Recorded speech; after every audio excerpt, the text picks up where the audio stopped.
This is the Sons of UCF podcast, your place for UCF sports talk year-round. Now, here is Adam and Mike.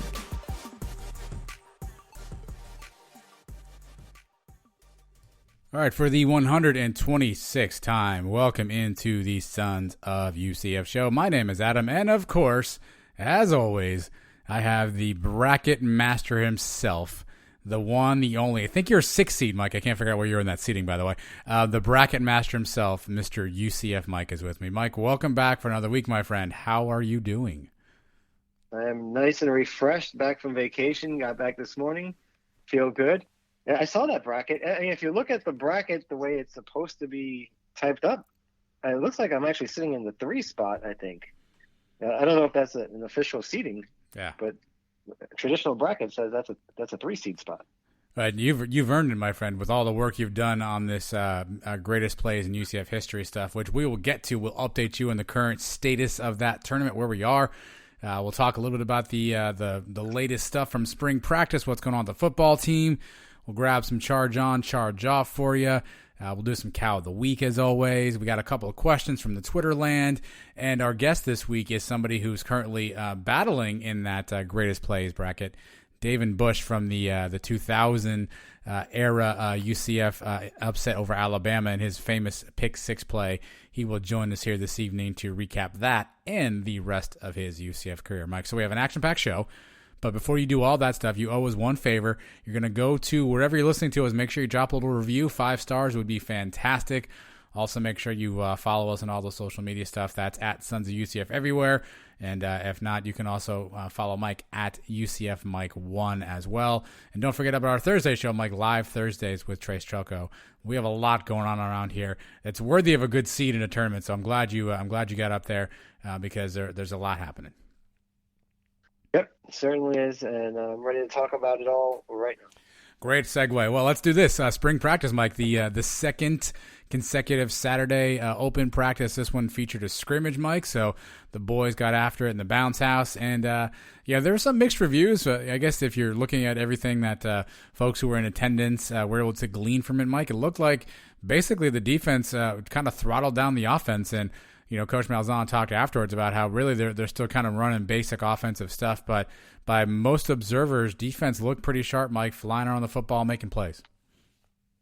Well, they always say the defense is ahead of the offense early in camp. That's always the case, and probably even more so now with this being a new system being put in place.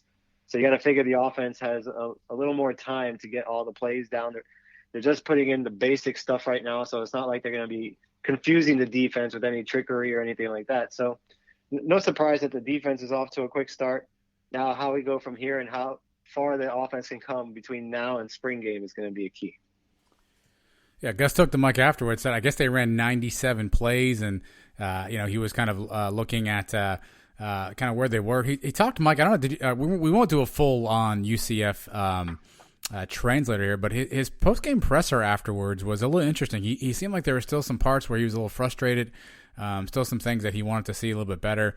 When asked kind of overall about it, he talked a little bit about their attitude, how they were playing, that they wanted to be coached.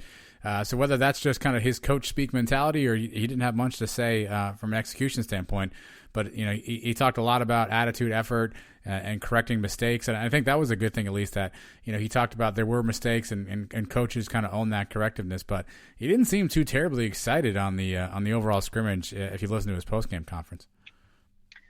Do we have anybody out there counting how many times he took off his visor or maybe threw his visor? Do we need to get somebody on an official count with that so we can tell how frustrated he's getting during these practices?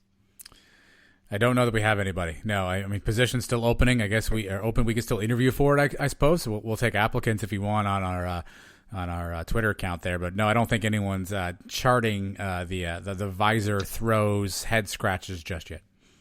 We need to get somebody on that for this next scrimmage. And that's how we're going to judge whether he's getting upset with the guys. Because I think if he has a clean head, no taking off of the visor, then I think that's a smooth practice. 2 to 3 means there's some work to do. And if he's flinging the visor around 4 or 5 times, then that means we need to start all over again. Well, he talked about, upcoming, what does he want to see? He talked about fine-tuning details, developing their foundation, really kind of making sure that they're, I guess, really kind of dialing in on stuff. So, and to your point, he did obviously seem like he was, running just some basic stuff, the defense ahead of the offense, but he looks like he wants to fine-tune some stuff. But here's what's funny about him, Mike, and this is kind of annoying because you and I, or at least I, like to overanalyze everything coaches say because I got nothing else to do right now. And, every spring we would typically hear a name or two of a guy who was playing really well, a guy who was kind of surprising coaches. You hear coaches drop names of players. Gus has not done that in 2 weeks. He has not necessarily called out any one specific player. Now, he's been asked questions about specific players, but he's very just nonchalant. He just kind of says a good player, working hard, playing well, like what he's doing. He's really growing. But he hasn't really seemed to sort of call or signal anybody out, Mike. I don't know what to read into that. Maybe just his style. Maybe he just wants to see guys earn it, doesn't want to give them too much too early. But he definitely doesn't seem to be overly effusive with any one guy and praising, what he's seen on the field so far. Yeah, that just may be how he runs things. He may not want to get guys. They've said, it's an open camp right now. He may not want to lend any secrets out there of who's ahead in what position right now. So it could just be a Gus Malzahn thing. It could just be a first year thing. Maybe that's something he'll become more comfortable doing once the season gets underway. But right now, he wants to give everybody that fair shot. And if he goes out and starts saying, well, this guy has looked a lot better than this other guy, that may play a factor into the whole depth chart. Yeah, I'm curious to see what, if any, changes are made. Obviously, we won't probably get a depth chart, but we'll be able to kind of tell, I guess, from some of these practices where guys are at. Because, Gus mentioned more than a few times that this is a good opportunity. He'll go back and watch the tape and watch how guys competed. So you wonder, out of this, will a depth chart be built? Will you see more of those guys getting reps here in the kind of the third week? If you're kind of orienting where you are schedule-wise, the spring game is the 10th. So we're not too far away from kind of getting in the stadium, and I don't know how much different it'll be, Mike, than the open practices so far. But I got to say, everyone seems like they're really enjoying those open practices. Looks like there's a couple hundred people that kind of file in and enjoying themselves. So it seems like so far a good idea to at least open it up for the fan base, even for some recruits and some coaches to sneak on in there and see what's going on. Well, that's the genius of the whole thing, is he knows what he's doing. He gets the high school coaches to go out there with the high school players, and it's open to the public. So why not? Why not have, if you're a high school coach and you want to see how UCF runs a practice, go out there, and then you bring in a couple of your players along. Oh, by the way, this guy's a highly touted recruit, and now he's on campus. It's not an official visit, but they're still out there. They're still seeing the campus. They're still watching practice. I think it's a genius idea out of Malzahn. One name that came up a few times, Mike, Davin Bush, made a couple of great plays. He was kind of playing largely in the secondary, I guess, or rather than the safety position in the free safety spot rather than the corners, Mike. But he's a guy who came a bunch on my Twitter timeline. Seems like he had a really good practice. He's the guy that we expected a lot of last year, and we didn't get to see him until late in the season. If he had gotten that whole year experience, I think we'd feel a lot better about the secondary coming into this season. But he only got to play in a few games there at the end. And the times he was out there, we did see some good things. So now that he's there for another season and he's going to get this whole year, I think we're going to expect a big season out of Davin Bush. One comment I found interesting was Malzahn was asked about the offensive line. And the quote itself doesn't seem all that bad, but his body language during the quote kind of made you feel differently. And he talked about how Coach Hand is working with them, but he basically said that he's asking them to do some different footwork, so they're working to get that done, and he thinks they're improving. Read into that what you want, Mike, but it sounds like while some of positions are undergoing some specific changes or some different nuances. It sounds like they're sort of redoing a lot of what the O-line did, which I guess all in all, Mike, maybe a good thing, and no disrespect to any one O-lineman individually, but obviously last year we know the line struggled at times, but it seems like Gus is still sort of in a wait-and-see mode on the O-line right now, and it seems like Coach Hand has got them really working on some footwork stuff to improve hopefully for this upcoming season. You got to get one of these guys that really breaks down the film to tell me exactly how the O-line was working last year. Do they do a lot of zone blocking? Do they do what is their main thing they were doing under Heupel? Obviously, Heupel's system is unique in that it runs so fast. the O-line may not be asked to do as much because, you get the ball out quick. Who knows what they're asked to do now? And with the run game being different, everything is completely different in the system. They're going to have to learn how to scheme themselves completely differently than they did under Heupel. A couple of other guys. Sounds like Parker Navarro made a long run on a QB keeper for a touchdown, and Damaris Good took another long one to the house. So some of the long, explosive plays that we've been accustomed to. Now, I don't know if Parker Navarro will be the guy doing them, but sounds like some of those long plays were out there, Mike. It was also interesting. All of the QBs outside of Dillon Gabriel were live, meaning Dillon wore the gold non-contact practice jersey, but the other guys were live and ready for contact. And Gus kind of said he wanted to see how they reacted in the moment. So he's still very much, I guess, looking to see who that quarterback number 2 will be. Quadri would seem to be the guy with the the leg up, quote unquote. But interesting that the quarterbacks were live outside of Dillon Gabriel. Right. I mean, you don't want to see anybody get hurt, and especially at that quarterback's position where outside of Gabriel, we really have nobody with any experience. I mean, Quadri Jones has thrown, 5 passes in his career.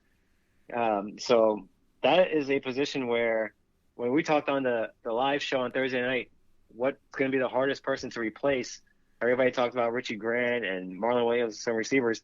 To me, nobody brought it up, but Darryl Mack is going to be a big person to replace because at least with Mack, you had somebody back there. If anything ever happened to Gabriel, which we know is possible, and we've seen it happen to Milton, at any play, the quarterback can go out. And who's going to come in next? And I would have felt a lot better to have a guy like DJ Mack back there who has experience in a championship game, in a Fiesta Bowl, and has won some big games for us. To now, we have nobody that's done anything in big-time moments. So that's a big area that we're going to have to watch. And Malzahn wants to see who is best prepared to take over in case anything happens. Yeah, Darryl Mack would have been like tailor-made for this Gus Malzahn offense, at least what we've seen of it, right? Not saying he would unseat Dillon Gabriel, obviously, because their skill sets are different, but Mack is kind of the prototypical kind of guy that I think Malzahn has played with before. Maybe not as accurate an arm as some of his other quarterbacks, maybe, but Mack would have been a prototypical fit for this kind of offense. You would think he fits that Cam Newton build and style that Malzahn won with.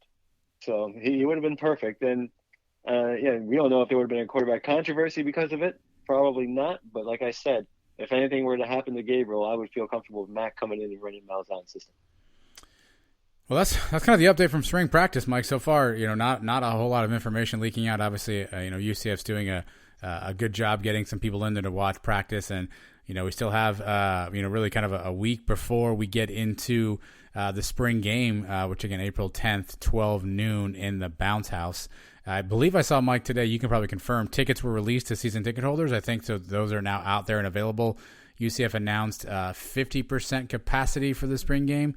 Whether they'll get that, who knows? But it does look like you'll at least have some people there, Mike. It looks like tickets were already released to season ticket holders today. You know what? Now that you did it, I just checked my email, and yes, I've seen that I do have my tickets. Are you planning on going? Do you need my tickets? If not, should I give them away here? TBD. Let's let that ride for another week. Let me see how the family's feeling around these parts. So TBD on that. So sit tight. All right. So I got 4 tickets here because my buddy that I split my tickets with, he's not going to go, I doubt. So I'd have 4 tickets for you and the fam if you guys want them. If not, I mean, I'm still in this other tournament, right? I can throw that into a mix with a hat and some spring game tickets. How does that sound if you people vote me along in this? Oh, wow. The bribes have started early. Yes. Okay. One guy, I feel bad for poor Trace. His opponent, Chad Barr, offered up $100 if he keeps winning. So poor Trace is just priced out of the market. We could throw in a hat for Trace. If you guys want to vote Trace for the second round, Mike and I'd be happy to pitch in a hat to a follower or somebody on the Trace Truckle bandwagon, because 100 bones for a win seems like it's a little bit pricey for these things. He's giving out $100 to who? To everybody that votes for him? I'll change my vote right now. He's going to donate it to the Charge On Fund or something like that. All right. So Trace is up for it. It's a philanthropic loophole that Chad Barr's found there, but overall, we'll see where that gets us, Mike. So again, April 10th, spring game. I'll make my decision on what that looks like. Let me talk to the family here. We'll see how we're doing. It's going to be hot, 12 noon. So we'll see how it goes. I'm curious how many people will go to the spring game. What do you think the attendance will be, Mike? Obviously, now that some of these practices have been open, and the vaccine is now kind of prevalent. I wonder. I think it was J.P. Gilbert to put up a poll of how many people you thought would go to the spring game, Mike. I think he put the over under. Oh, let me get it for you real quick. 50%. That's 22,000 people. He set the over under at 16.5, Mike. Have you seen the results on where this poll is at? 16.5, over or under? What do you think? I haven't seen the poll, but I would say under. What's the biggest crowd we've ever had for a spring game? I don't think it's more than 25,000. Yeah, it can't 22. Yes, I don't think we've ever had 50%. And with this being a noon game, I don't see it happening. I mean, noon on a Saturday is tough. If you got families, you got young kids, you probably have them playing soccer in the morning or softball or baseball or whatever it is. That's a tough one to get to. And if you're from out of town, like me and you, it's kind of hard to convince the family to drive up there early in the morning to go to a game and sit in the 12 noon sun and then, figure out what to do the rest of the day. So I think they're going to have a hard time getting to 50%. So I'd say under 16.5. Yeah, it was 70% was the under, 30% was the over. So unofficial poll results, courtesy of our friend J.P. Gilbert. So, but spring game's kind of next big thing on the calendar, Mike. Obviously, we're still waiting. The recruiting season looks like some guys are already posting that they will be on campus. There's some expectation that the sort of the blackout period or sort of the non-contact, no on-campus visit stuff will come to an end beginning in June. UCF already starting to send out some invites for people to get on campus. Some guys are posting that stuff already, Mike. So far, potentially, we'll see what the Gus Malzahn recruiting train looks like here. Looks like maybe beginning in June, live humans on campus. Well, that'd be nice. At least to start getting back to normal of how recruiting is supposed to go. No more just Zoom calls and things, however they were doing it the last year. Get the kids on campus, because that's the biggest selling point for us at UCF anyway, is the campus. How beautiful it is. The kids get to see the dorms where they're living, where they'll be practicing. Everything is very close by. That's a big plus for us, where you may not get to make that sell just over a Zoom call or on a telephone. So I think that's a big deal for us. Let's get these kids on campus. Let's show them what we got, Mike. A couple other news and notes. So April 1st, Mike, April Fool's Day, this will be no joke that UCF will have some talent on the field, but it will be for their UCF Pro Day. So we will have a handful of guys, Mike, all of the guys from last year that you probably remember, plus some interesting names. Neville Clark actually will be also out there as well. Dylan Barnes will be out there from previous classes, Mike, for UCF Pro Day. So some guys going out there running through some drills. I don't believe it's televised anywhere, of course, but it should be interesting to see where all that talent comes to fall in the NFL side, Mike. But April 1st Pro Day, got to be a big day for some of those guys.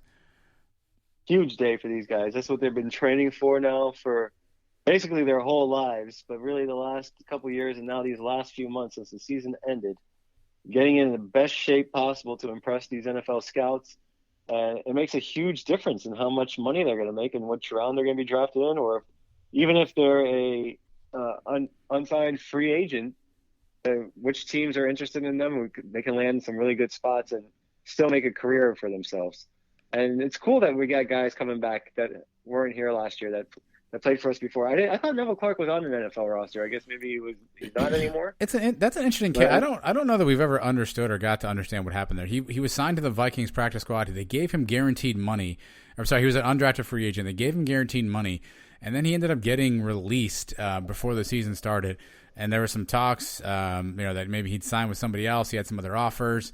And I guess it just never came to fruition. I don't think we know exactly what went on there. I don't know if he was, I know he had been injured a while leading up. I don't know if he was still nursing an injury and was trying to get healthy.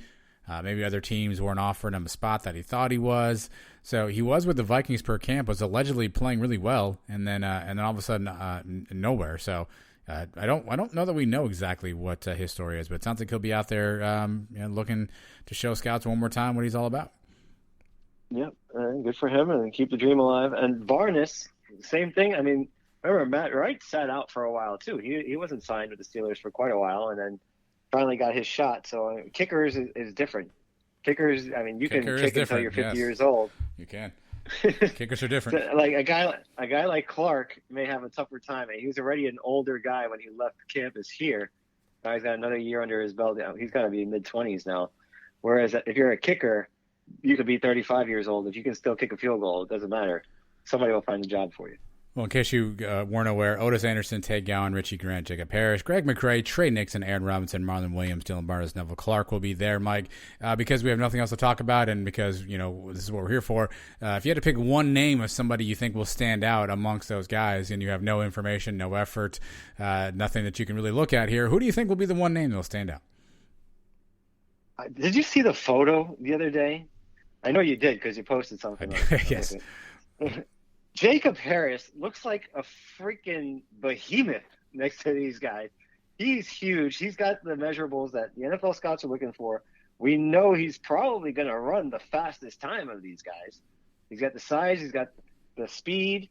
If he can have a good day and make some good catches, show that he's improved his hands, I think he's a guy that we're going to talk about 8 years from now and be like, man, he was good. He had some good moments with us. He had the 3 touchdowns against the Cows at the end of the year this year. He had some good seasons, but he was never the guy. And we got on him a lot for drop passes, this and that. But I think he can be a guy that goes on and has an NFL career and be a force in the NFL. Remember, he's another guy that started playing football late. Yeah. He didn't start playing until middle of high school. He was a soccer player. He's an athlete. I think he can do something there. I got a lot of faith in Jacob Harris. Yeah, there's a lot of buzz about him. A lot of scouts. I think it was Mel Kiper that I saw something floating around that Mel Kiper said he was high on Jacob Harris. I don't know what that means. If that means late round pick or undrafted free agent, but he was high on Jacob Harris. Louis Riddick from ESPN's Monday Night Football essentially tweeted out that UCF has some of the best DBs he's ever seen, referring to Richie Grant, Aaron Robinson, and Tay Gowan. I'm interested in Tay Gowan a little bit just because he only played here for a season. He played pretty well. I mean, to the naked eye. And again, we don't get to see a lot of the stuff that the corners are doing out there because the camera's not always on them if the ball's not thrown their way. And by all accounts, Tay played really well and obviously stepped away from this upcoming season for some personal reasons and then declared for the draft. He's got some photos out. Looks like he's added some muscle. He's always been kind of a fast guy. But he only has really 1 year of UCF tape. He has 2 years of tape in junior college. His name's out there a little bit. And we think about Richie. We think about Aaron Robinson. I'm curious what Tay Gowan, will be able to produce and how scouts will perceive him because we just didn't see a lot of him. But there's definitely some measurables and some positive buzz about Tay Gowan. Yep. Yeah, he's got a real shot to make it. He's another one of these real, just pure athletes that can make a name for himself. But the guy, Richie Grant, is the guy that I hope gets the credit he deserves because he had his sophomore year. I put up with anybody defensively. He had an unbelievable sophomore year. And then I guess teams probably were thrown away from him these last couple of years and didn't get as many interceptions, didn't force as many fumbles or anything like that. But he's still making a difference out there to maybe not be picked up by the naked eye or a fan like us that's not watching the film every day. But these scouts know what to look for, and I think he's going to get credit, and I think he's going to get drafted pretty, I'd say second day. Yeah, I saw some articles that the Cowboys were looking at him, so I'll take that. But this isn't meant to be a knock. I'm just looking at this list, and something just hit me, and I'm not trying to be critical here, but this just goes to show you how fast time goes and how much, you've got one shot on these things. Looking at the defensive backs now, Gowan, Grant, Aaron Robinson, and Neville Clark. Clark's probably the 4th best on this list all of a sudden. I mean, if you'd done this a year ago, he probably would have been, one of the main guys people are looking to see. And just 1 year later, I mean, Gowan, Grant, and Williams, Gowan, Grant, and Williams, or Robinson, excuse me, are getting kind of all the love. And Clark's kind of the forgotten man. It just goes to show you how quick life comes at you. Because last year, there was all about Neville Clark and how well he was going to play. This year, he's probably 4th on that list, right? Yep.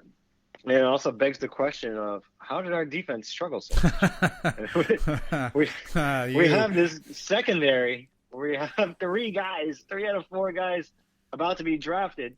And, if Antoine Collier doesn't get in the trouble that he got in, he'd have a shot. He was a big-time hitter. He made some big plays for us back there. He'd definitely be participating in this pro day himself.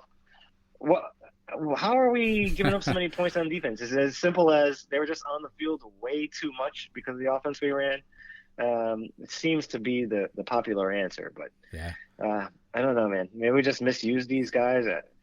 So many questions to ask because of it. Well, great segue, Mike. Speaking of questions, let's do this. We put the call for questions out there on Twitter. We got a couple coming in, Mike. So let's just knock these out really quickly. Again, follow us on Twitter at Sons of UCF. Follow Mike at UCF Mike1. We got a couple here. Let's start with Tony C, who's at Kilotone407, who said question number 1, and then only asked one question, so I'm not sure if a second question will be coming, Tony. But question 1, and you kind of already talked about this, Mike, what do you think about high school coaches and local recruiting prospects showing up to the Saturday practices? Yeah, I love it. I think it's a genius idea by Malzahn, like I said. And it's just another way to get these guys on campus without inviting them there. And it's something he probably did at Auburn, and it's probably something that we should have been doing under these last couple coaches, but I think they want guys like Heupel probably wanted to keep everything secret. They didn't want them to see we were running a fly route every time, right? We want to keep that secret offense of his hidden. Didn't want people out there with their cell phones recording things like that. And oh no, another wide receiver screen to the boundary. What are they? We don't want them to know about this. Yeah, you're probably right. Yeah, but O'Leary used to open up the practices. He knew what he was doing. So I guess the more comfortable you are with yourself. Remember, Heupel has also only been a head coach for a couple of years. He probably hasn't tried it different ways. Where these guys like Malzahn and O'Leary, they're open to it. They know what they're doing, and they're not scared of a 30-second video getting leaked out. Oh, my God. UCF's throwing deep. Look at this. We better get back into the practice lab. Tone, I'm all for it as long as we don't do anything dumb, right? As long as it's above board and we don't do anything stupid and we don't get caught, talking to somebody we're not supposed to be talking to and sending a text message you're not supposed to send or some nonsense recruiting violation. I don't know what all the rules are on these kind of things, so as long as there's nothing dumb going on, I'm perfectly fine with it. And I think you said it earlier, Mike. It's a brilliant idea, particularly because one of the things that we were on Heupel for in his last kind of recruiting cycle is the lack of Florida talent. If you want to listen to the rumblings and you want to kind of believe some of the tea leaves, some people would have you think that maybe Heupel didn't build the best connections with high school coaches, particularly those ones right here in the Orlando area, right in that little radius. And obviously, who are the kids probably most likely to come watch these practices are those kids right there in the Orlando radius. So if this is also a way for Malzahn not only to get some of these kids on campus, but to build that relationship with those coaches, and if we don't get the kid this year, maybe the kid next year that's coming out of that coach's school knows about Malzahn now and has been to practices. So I think if you want to sort of rebuild or fortify some of the recruiting inroads you have in state locally, this is a great way to do it, particularly because those are the kids you're going to get. So as long as we don't do anything dumb and there's no stupid rule that we can't wave at somebody or you blinked at somebody one time or somebody got a bottle of Dasani water and now we're in some sort of violation, as long as all that nonsense isn't involved, then I'm all for it. That's true. I'm sure there's a billion rules that have to be abided by. But you nailed it, man. The guys that are right around 15, 20 minutes away from campus, how many high schools are there in that area? Probably 100 of them. And now they're all able to come every Saturday to watch practice. I think that's a big deal. Next up, the aforementioned at JP Gilbert wants to know, which position sees somebody transfer first, QB, running back, or wide receiver? If I just had to pick one, I'd say running back. Just because it seems like we have 100 running backs now on the roster with the incoming transfers and the guys that were already here. And we had a bunch of guys. We thought we were set at running back between Richardson and now I'm drawing a blank on all that. Cam Good and Montavious Thompson and Trillian Coles. Is he still around? But he's been here for like 10 years, it seems. he's not that old, but yes. We thought we were set at running back, and in comes some new guys. We got R.J. Harvey from last year, and now the transfer from Auburn. So I gotta think one guy is probably gonna see the writing on the wall and say, the touches may not be there. I've been here for a couple years already, and I still may not get my shot. So I'll try it somewhere else. Yeah, I think as much as I don't want to be negative town here, I think JP brings up a good point. It's after spring ball. That's when transfer season will probably pick back up. So if there are any guys who are, didn't get the reps they thought, realize they're down on the depth chart, didn't get as much integration, that may be the time they start shopping around. And you're right, Mike. The running back room with Damaris Good, with Johnny Richardson, Bentavious Thompson. You bring in Mark Anthony Richards. You bring in, I think, Bowser is a kid's name from Northwestern that's coming in. Obviously, I already have R.J. Harvey, so yeah, you've got a crowded backfield. But I'm going to go receiver only because receivers are typically more like the diva type role. And so, historically receivers kind of want the ball, give me the ball, I need the ball kind of thing. So we'll see. There's a gluttony of really fast guys that are out there. Kevon Ahmad, Amari Johnson. I think Ryan O'Keefe has kind of separated himself. You have Jared Baker, you have Deontay Marks. There's a lot of guys there that I think will say to themselves, hey, I can go someplace else and maybe get some looks. So I'm going to go receiver just because it's probably more of an ego-driven position. But I obviously don't have any inside info, and hopefully they all stay, Mike. But it happens. Transfer season, will come around again, and I guess we'll kind of figure out who maybe shuffles their way out of UCF. So you're stereotyping the receivers. I am. Yeah, good. And I'm not wrong. Elo, our boy Eric Lopez at Eric Lopez Elo wants to know how do you rank your favorite UCF Olympic sports? And I assume he wants us just to rank them, not ask us how we would, because I would say 1 through 5. But I assume he wants to know kind of what your top are, Mike. So give me your top 3, the official list. UCF Mike's top 3 Olympic UCF sports are my favorite ones, not how I think they're playing or anything like that. Yeah, your favorite. Your favorite.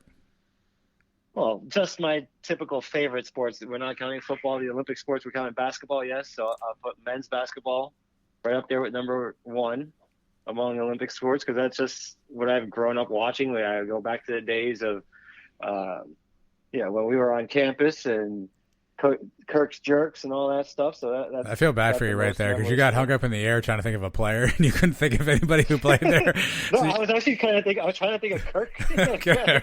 I could hear you in your voice. You were hung up in the air, and I was like, I don't know where he's going here. I don't know if I could save him, but I'm glad you got the pass off. No, I mean, I remember guys like Dexter Lyons and those guys, but I couldn't think of Kirk's name. Like, you know what I'm doing right now?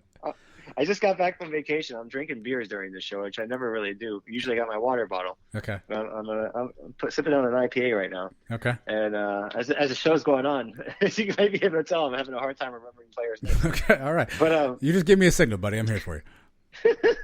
I am drinking water, so I'm ready to go. Men's basketball, 1. 2, baseball, because I've always been a baseball guy, as you know. I always loved baseball, and I remember, you want to go back to the days when we were there. Again, Jason Arnold, Justin Pope, those guys, watching those guys pitch. Good job. That's always been one of my favorites. So it's 2. If I had to pick a third. You do. Man, I don't know. Because if I'm going to be honest with you, I'm going to be completely honest with you and the whole audience. I haven't watched any other sports. I haven't watched any softball. I haven't watched any women's basketball. I know we talk about them every week and how great the season they've had. Yeah. And the ESPN Plus is for watching all these things. I haven't watched anything. I don't know. I'm just too busy with the kids and all this stuff. I got softball practice twice a week. I go to bed early.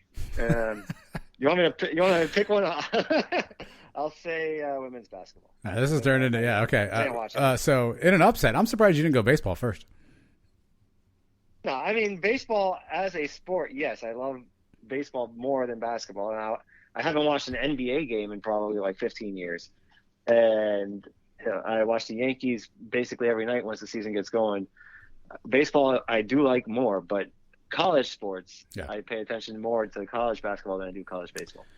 Yeah, I mean, basketball would be my obvious, so I'll take that one out because I think that's an obvious for me. I would say I've caught a few of these games, Mike, on the Plus during odd random times, and I gotta say the most enjoyable so far, Mike, has been softball. I have caught a couple of their games, particularly on sort of the late inning stuff. If I forget they're on, and I see on Twitter someone saying, "Hey, softball just tied it within a run" or whatever, I'll throw it on the iPad or something when I'm in my room or sitting someplace. And I've actually enjoyed the softball stuff a little bit more than anything else. So I'm gonna go softball 1. I'll go baseball 2, and then my third one. I don't watch as much of this. I actually saw it the other day for probably like 20 minutes. And you would probably remember this about me. I'm a bit of a tennis dork, so I'm gonna go tennis 3. I thought you were going to go ahead and say volleyball because I know you were into volleyball. Well, yeah. You know what? So I played more outdoor, 6-on-6 indoor. I can't get around that. But I've always been a tennis guy, so I'll go. I love those tennis shirts they wear. By the way, it's just a nitro head with a Nike swoosh logo. I gotta get one of those. I would say soccer too. The problem with soccer is, I got that. I mean, that's going to take me 90 minutes to devote to watching it, and the camera angles in the soccer stuff are just terrible. Like they're so far away from the field, I feel like I can't really see anything. But I have become a bit of a soccer snob of late. But if it was a better presentation wise, I might say soccer. But it also requires 90 minutes of me kind of watching that, where softball or tennis can be over pretty quickly sometimes. So, but either way, there's a lot of good stuff going on at UCF. I mean, you can turn on. Your boy Nelson was texting me over the weekend. It was basically like, I just turned ESPN Plus, and there's like 9,000 things to watch. So. It's definitely a smorgasbord of UCF sports for the UCF fan out there. Well, the sports that we're really good at have to be fun to watch, right? We're really good at softball right now. We beat the number 2 team in the country. We beat the number 5 team in the country in the last couple of weeks. You got Elo on the call, who does a great job. I say I haven't watched the games, but I've seen the highlights, and I hear his calls on some of these things. Right. He does a great job. So that's got to be exciting. And tennis, I think we're one of the top teams in the nation in tennis. I mean, we've been kicking everybody's ass out there. So that's got to be fun to watch. Anytime we're winning, it's got to be fun. So I think this list can change year to year. And right now, those are the teams that are playing the best. So, you know what? I may have to change my third to softball because you brought up a good point there. Softball is a good one. And this team can go on a run here. Well, how about this? Whatever sport will let Mike and I do the play-by-play. And baseball, looking at you, I think we're tailor-made for the baseball booth. I know we've done this before, but I really think we could do some damage if they give us the play-by-play of the baseball stuff, Mike. So whatever sport wants to let Mike and I behind the mic for some play-by-play, you will become our number one favorite Olympic sport. How's that? Well, if I'm not drinking these IPAs, and I promise not to have any Jim Brockmeyer moments, then I think maybe we can do okay with baseball. Because it's basically our show just mixed in with a couple of 2-2 foul balls, right? I mean, I feel like we can figure that out. So stay tuned if you're listening, UCF. You know where to find us. But those are your Twitter questions. Those are the ones we'll take today. So thanks for sending all of those in. But let's take a quick pause here, Mike. We'll do a commercial. And on the other side of that, it'll be charge on, charge off. So stick around. Don't go anywhere. Mike's going to get an IPA. We'll be right back. Sons of UCF.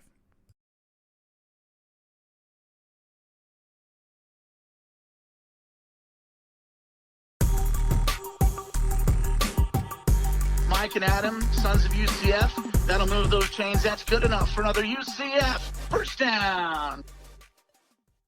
We have returned. Mike is refreshed, and I filled my water bottle, so you can tell where we're at these days. But where we are is charge on, charge off, Mike. So this is the same game we play every week, except we've actually maybe stuck with an actual theme this time, so good for us. But I'm going to read you a statement. I'm going to read you something, and you tell me if you agree with it or disagree with it. Obviously, the charge on and charge off mentality. And these are a little bit forward thinking, so some forward thinking questions, knowing that spring practice is coming to an end, and we're going to get on the season soon as spring practice wraps up based on what you know now. So here is the first one for you, Mike. Somebody who was not on the team last year will lead us in receptions this season. Charge on or charge off? Charge right off. I don't see that happening. Dylan Gabriel already has a connection with a couple of these guys, and mainly Jalen Robinson. Yep. I think he is going to be the go-to target for him. And if not him, then I gotta give O'Keefe the second chance there. So if somebody's going to come in and pass both those guys, I'd be very surprised. So I'd say charge off. Probably right. I think Brandon Johnson, the Tennessee transfer, is getting a lot of looks, and he seems to be active in practice. But, you know, it's kind of a numbers play at that point. But Gus was asked about the two guys that we brought in that were kind of JUCO transfers, Jalen Griffin and Kadeen Robinson. Both of them seem to be getting some play as well. So it's really kind of a numbers game. I don't know how many they are out there, but I'll probably lean with you on that one. Jalen maybe gets the edge on that, but a couple of options from the new guys. You never know if they'll sneak up there. Well, that'd be a pleasant surprise if somebody came in that we're not expecting and puts in 80 catches, 75 catches, and leads the team. Then I'm fine with that. I just don't see it happening. All right, next one. Somebody who transferred to UCF will lead us in rushing touchdowns this season? Charge on, charge off. Oh, I could see that as a charge on. I could see the Bowser kid coming in. He looks like he's a short yardage guy. Small, well, I don't want to say small, but powerful, compact runner, and he looks like he's a guy we can trust around the goal line. I'd give him the edge to come in and be like the what do they call the guy in fantasy football that doesn't get all the yards? The vulture, the touchdown vulture, yeah. Yeah, he could be that guy and just come in and steal everybody's touchdowns. So I'll give me a charge on for that one. Yeah, this question is really Bentavious Thompson versus the field because he's really the only returning running back I think that would get significant touches and or looks, particularly in the goal line. And then you've got R.J. Harvey, who did transfer from Virginia, and obviously you've got this Bowser kid, and then you have Mark Anthony Richards, who's coming from Auburn. So I think the odds are stacked against Bentavious here, just the pure numbers of those three guys potentially all getting carries or all getting touches or all getting looks on the goal line. So I'm going to agree with you, charge on. I think one of those guys will probably end up in the end zone more. Yeah, and it shouldn't be a surprise to anybody if it happens. But, Bentavious is going to get the first shot. So at least that's what we think. One thing we've been hearing a lot about out of spring practice, Mike, is that the defense is quote-unquote flying around the ball, that T. Will's going to have them aggressive, they're going to be attacking, they're going to be multiple, and blah, blah, blah, blah, blah. I looked up the stats, Mike. Last year, the UCF defense was credited with 26 sacks. So your question is as follows. In 2021, UCF will have over 26.5 sacks. Charge on or charge off? Charge on. 26 sacks, that comes out to, in my book, just over 2 per game. I think we can do better in that area. I think that's something we've been asking for now for the last few years. Go back to a few weeks ago when we talked to Brendan Hayes. He was our sack leader in 2018, and I don't think anybody has topped his numbers from then. I think we had like 9 sacks that year or something. So it's been a while since we've had somebody come in and just attack the quarterback all the time. Now we're bringing in the big cat, somebody that's got experience in the SEC, second team all SEC last year. He's a good player. He's going to come in and make a big difference. Hopefully we see another year of growth from Tremont Morris-Barash that we've been asking for now for the last 2 years. And I think the sack number overall will go up. I'm gonna hope with you on the charge on side of this because you hope that a more aggressive defense will lead to some of that, and then B, you hope you do get some growth from these guys. Again, we talked about this last week, I think, on the live show. The UCF splitting their coaches on the D line this year. There will be a D ends coach and a D tackles coach. Hopefully that specific technique will help some of those guys. You mentioned TMB on the outside there, but obviously on the inside you got big boys like Cam Bigelow still in there. You've also got your boy Big Cat. I know you're excited about him. Don't sleep on Montalvo. He seems to figure it out. Stephon Zayas on the outside. And then are we going to do any linebacker blitzes, right? Do we see any of those guys getting in the mix? So I hope we have more than 26. Actually, surprisingly, when I was thinking about this question, I actually thought the number would be way lower than 26. I was actually kind of surprised we had that many because I don't remember a ton of sacks. But obviously losing Tunier, losing Charlton, who were sort of big in that arena. Just curious to see if T. will have a more aggressive approach and or they'll have better technique. So I'm going to hope with you that we hit the over and we go 26.5. But I think it'll be interesting to see sort of how that all comes together and who can step up and who's going to be kind of that leader on the D line or DN position. Yeah, I see the D line taking a huge step up from the names I mentioned before, and then don't forget Kalia Davis coming back. That's a big thing we were missing last year. Good call. Yep. He's looking great so far in the spring. We get some pressure up the middle out of him. Guys like Seliskar taking that next step as a sophomore. I think the defensive line is going to be much improved. All right, next up, Jake Hescock has 21 career receptions as a UCF Knight. Mike's any one single tight end, just one, but any of them will have more than 21 receptions this year. Charge on or charge off? Charge on. 21? That's all? 21 career receptions. Are they all for touchdowns? It seems like... They are not. They are not. Man, it seemed like or have a lot of his catches been called back for penalties? I think that may be the case in a couple of these. I felt like he's had more than that, but now that we're thinking about it, with under Heupel, we did not throw to the tight ends very much. So I guess it's possible. But 21, Out of one guy, you're saying? Yes. Going to have more than 21 Any catches? one guy, right? It doesn't have to be Hescock. Any one guy can have or will have essentially 22 receptions from a tight end position. So again, that's about 2 catches per game. A little less than that, actually. Give me Hiscock to have 25. Oh wow! How's that? Okay. He doubles his career numbers in one season. So just for so he had 2 catches in 2018 for 1 touchdown. 9 catches and 19 for 2 touchdowns. And his big year this last year, 10 catches for 3 touchdowns. So 21 catches overall, 6 touchdowns for Jake Hescock. All right. Tell me this year he gets 25 catches, 4 touchdowns. I'll be happy with it. I hope so, Mike. I mean, 22 doesn't seem like it's all that much for a tight end. What'll be interesting to see is how they line some of these guys up, because I know Malzahn used kind of like that random like H-back type of position. So I guess we can kind of count that too. I've heard a couple good things or read some good things about Jordan Davis, Gabe Davis's brother, who was injured last year, and he's made some big plays in the passing game. So really, this question is just designed: will we use the tight end more than this? And I was again looking up Hescock's. I was going to say more catches than last year, but when I saw it was only 10, I had to spice it up. So I'm going to hit the over on this as well. Give me charge on this one, just because I want to see it happen. And God, I hope we figure out a way to work the middle of the field and make that a reality. Right, and in the red zone too. I mean, he's a huge target. Use him in the red zone. Something we didn't take enough advantage of last year. All right, last one, Mike. Switching up, this is a basketball question for you, but this is topical. So Houston tonight, as we were recording, made it to the Final Four, so they will be a Final Four team in the NCAA tournament. Memphis won the NIT tournament over the weekend, Mike. So Houston making it to the Final Four and Memphis winning the NIT makes you feel a little bit better about UCF's basketball season. Charge on, charge off. Charge off. Okay. That doesn't make me feel better. I didn't think it would. Is this the first time for Houston since what? Phi Sigma Gamma? Yes, I believe that's correct. Yep. Clyde Drexler and those guys? Yep. And Hakeem Olajuwon? So it's been a while, but good for them. Houston, we knew was a very good team. And you know why it doesn't make me feel better? Because we competed with Houston very well early in this season.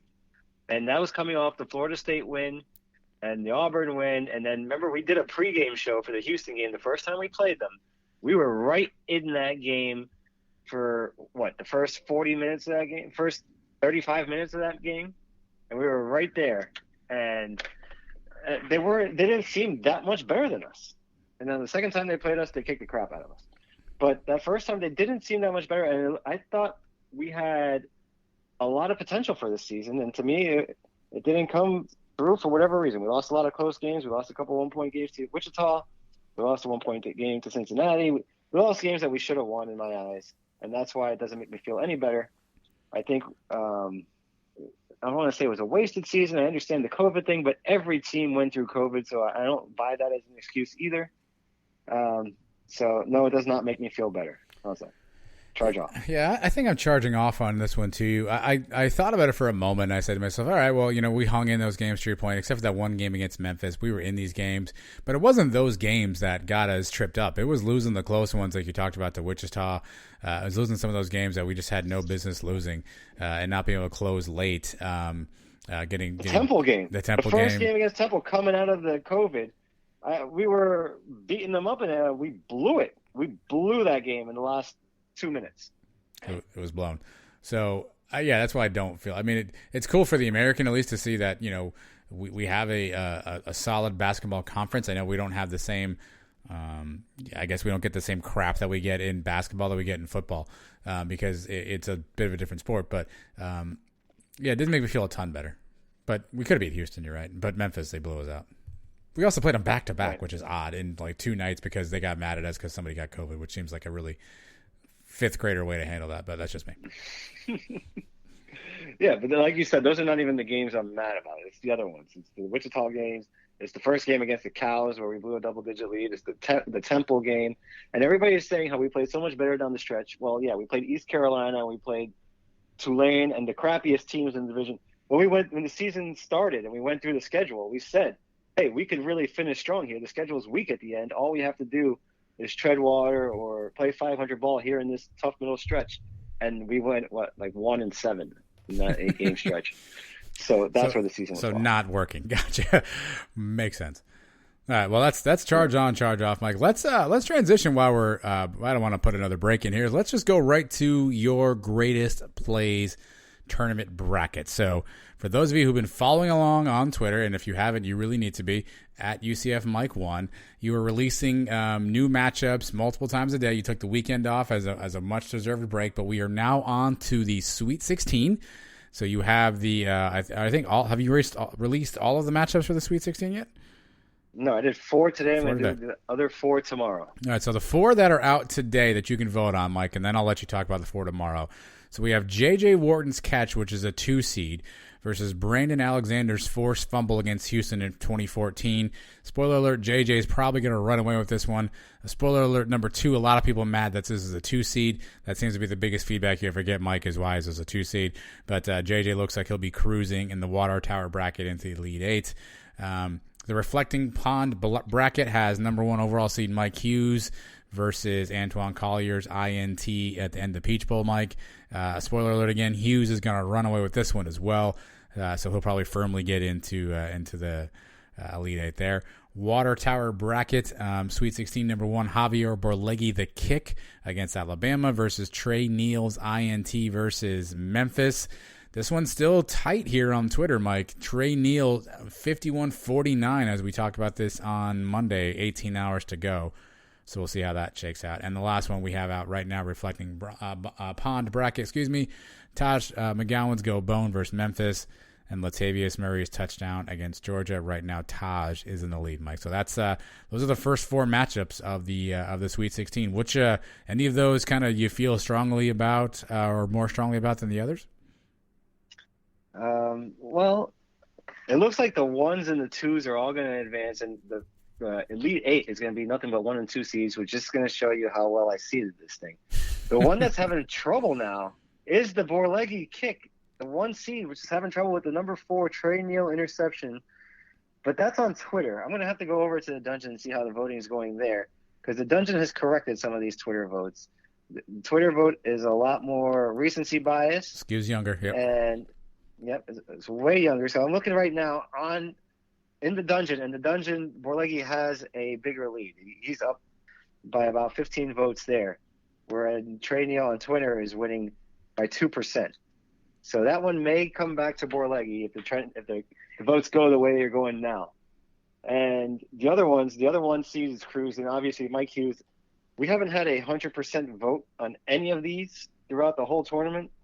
Not even when he was up against 16 seeds, which I have to think has to be some just trolls voting on this thing. But Hughes is cruising right now against the Collier and INT in the Peach Bowl. He's going to go all the way. I think when I created this thing, I knew that Hughes would win it. The question is how much he can win it by. So far, he hasn't really had much trouble. He may get a closer vote when it gets down to the Final 4. But and the J.J. Wharton one, J.J.'s having an easy time with Brandon Alexander. I thought that one might be a little closer, but people love the J.J. Wharton play, and you can't really blame them for it. And then what are the matchups that are coming out tomorrow? I don't have them in front of me. So tomorrow, which ones have I not done? Today also was the Taj McGowan Go Bone play. Yep, covered that one. Yep. Against Latavius Murray. Yep. Touchdown. Okay, so what left is tomorrow we got the Hale Perriman against our guest tonight, Davin Bush, pick 6 against Alabama.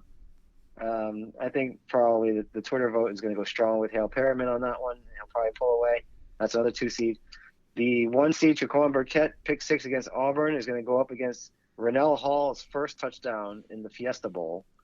That could be interesting, but I still see Jaquan coming away there. And the other 2 would be the Hinshaw helmet touchdown against 24K, 80-yard touchdown run against NC State. Yeah. That's going to be a tough one. And actually, 24K has 2 of them in this same bracket. His first touchdown in the bounce house is going to go up against the Bortles to Godfrey touchdown in Louisville. Those are the final 4 game matchups that will be posted tomorrow, which by the time you listen to this will probably be today. or yesterday, depending on which day you're listening to this. Or 2 days from now. Okay.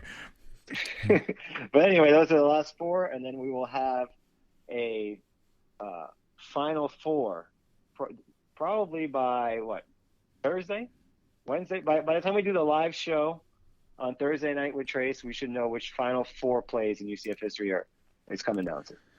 Well, here's my analysis. I think we've got 3 plays from that 2000 Alabama game that'll be in contention, right? Javier Borlegi's kick, Davin Bush's pick, and then the helmet touchdown from Hinshaw. I can't imagine all 3 of those are going to get through. So I think you're going to have some trouble there. I think there's going to be some. I think there's going to be some folks who want to say that the 24K run a little bit better than Hinshaw. So I think you may see an upset there, which is really 3-seed over 2-seed. So I don't know if the 2-seed gets out of the bounce house bracket. I think you may see 24K. I think Bortles to Godfrey will have no issue. I think that's an iconic play, even though 24K's TD was great. I think that maybe that's the only upset you see, Mike. I liked Rennell Hall's touchdown against Baylor, but it was the first TD. I mean, I don't think that can touch Shaquan Burkett overall. So I think that one sneaks through, and I think Hale Perryman is, I think people love that play, so I think that one goes through as well. So the only one I guess I'm worried about would be, to your point, Borlegi, and then Hinshaw. Yeah, if Borlegi can get through this round, he's going to go up against J.J. Wharton. So that's the kick against the catch. And it seems like the catch is going to pull away on that one. It's going to depend on if we get a lot of older votes. Now, if I held this vote on MySpace or on Facebook, right, I think Facebook would be a lot tougher for J.J. Wharton. I think Borlegi can pull through. But since it's on Twitter, I think J.J.'s got a real shot to be the 2-seed that comes out. The other 2-seed that's going to have a chance is going to be Hale Perryman. I think Hale Perryman may have a chance against Shaquan Burkett in the final of the Memory Mall bracket. So you may see 2 1s and 2 2s advance to the Final Four.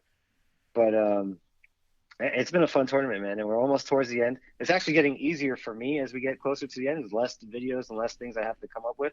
Even though I'm still doing 4 a day, the videos have already basically been made. It's a lot easier to edit them and just combine them. So we're going to find out what the fans think is the greatest play in UCF history. I think you're going all 1 seeds except for J.J. Wharton. I think J.J. Wharton, the only 2-seed, gets in there. Yeah, I think Perryman's got a real shot to beat Burkett. As we're seeing now, people, that's a good one. For whatever reason, Burkett doesn't get as much love as it should, I think, even though I call it the biggest play in the biggest game we've ever played. Either way, it's been fun, man. I know there's a lot of March Madness fatigue right now. Everyone's got a bracket, right? There's a bracket of your favorite brackets for crying out loud out there.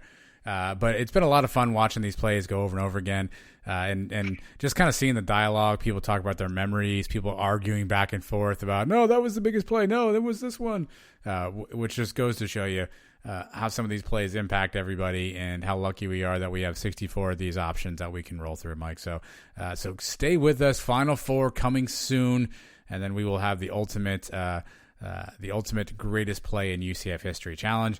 And then, Mike, I don't know what you're going to do next year. I mean, have you thought through what next year is going to be? Is it just greatest players? I mean, are you retiring? Are you one and done? I mean, is it too early to think about next year?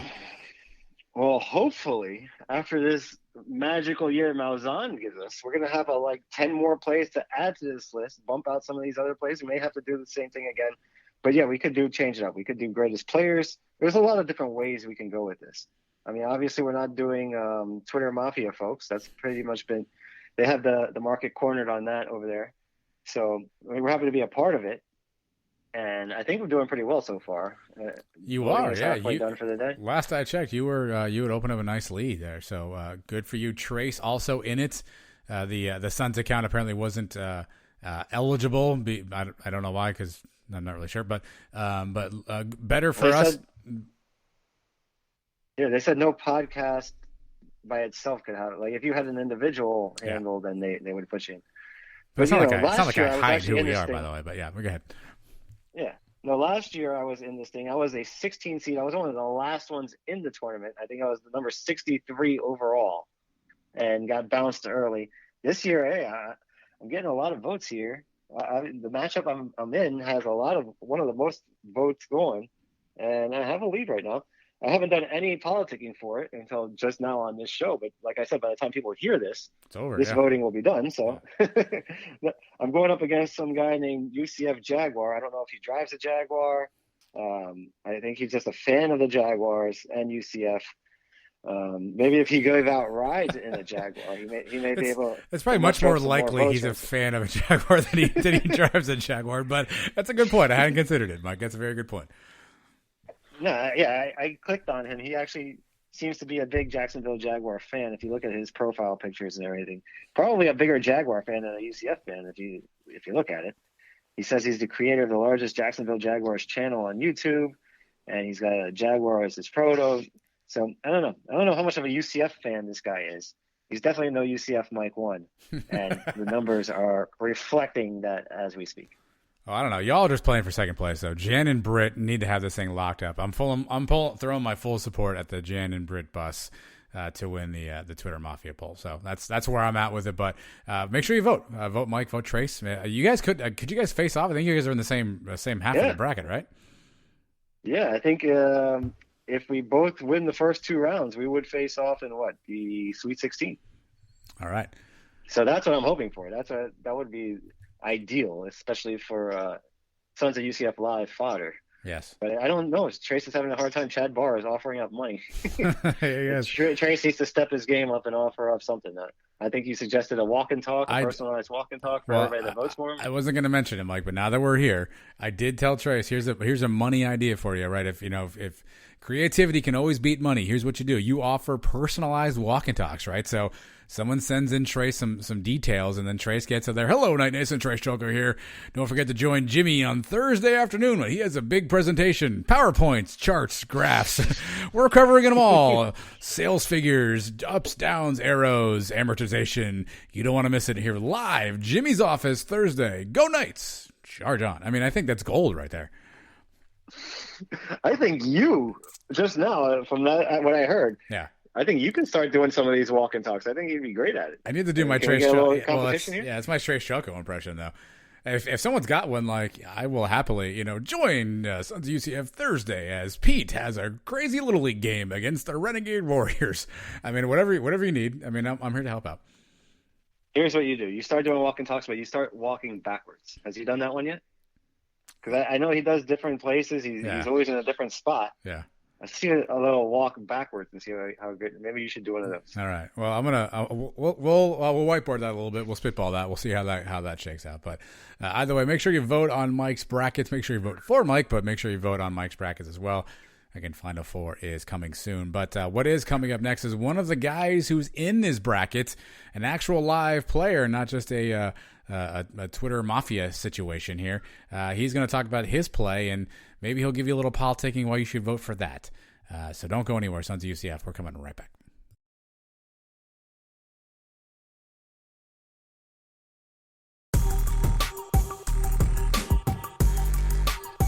Who are the Suns talking to this week?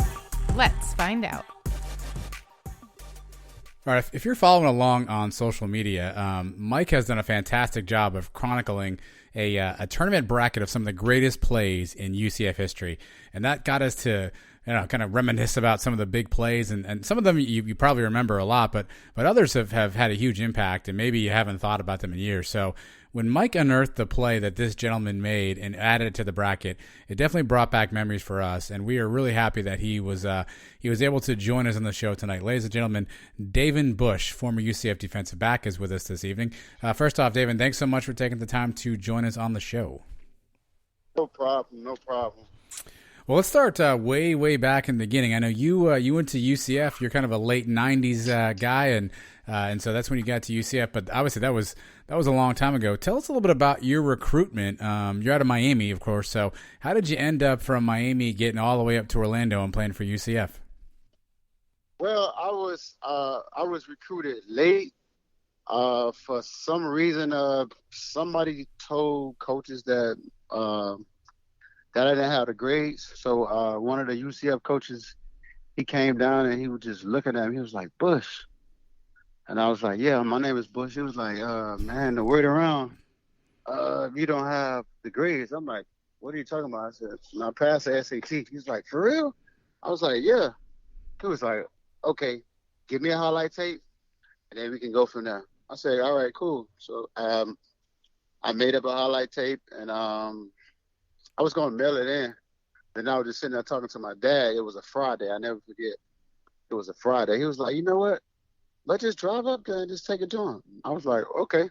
So I got out of school early that day. We drove up.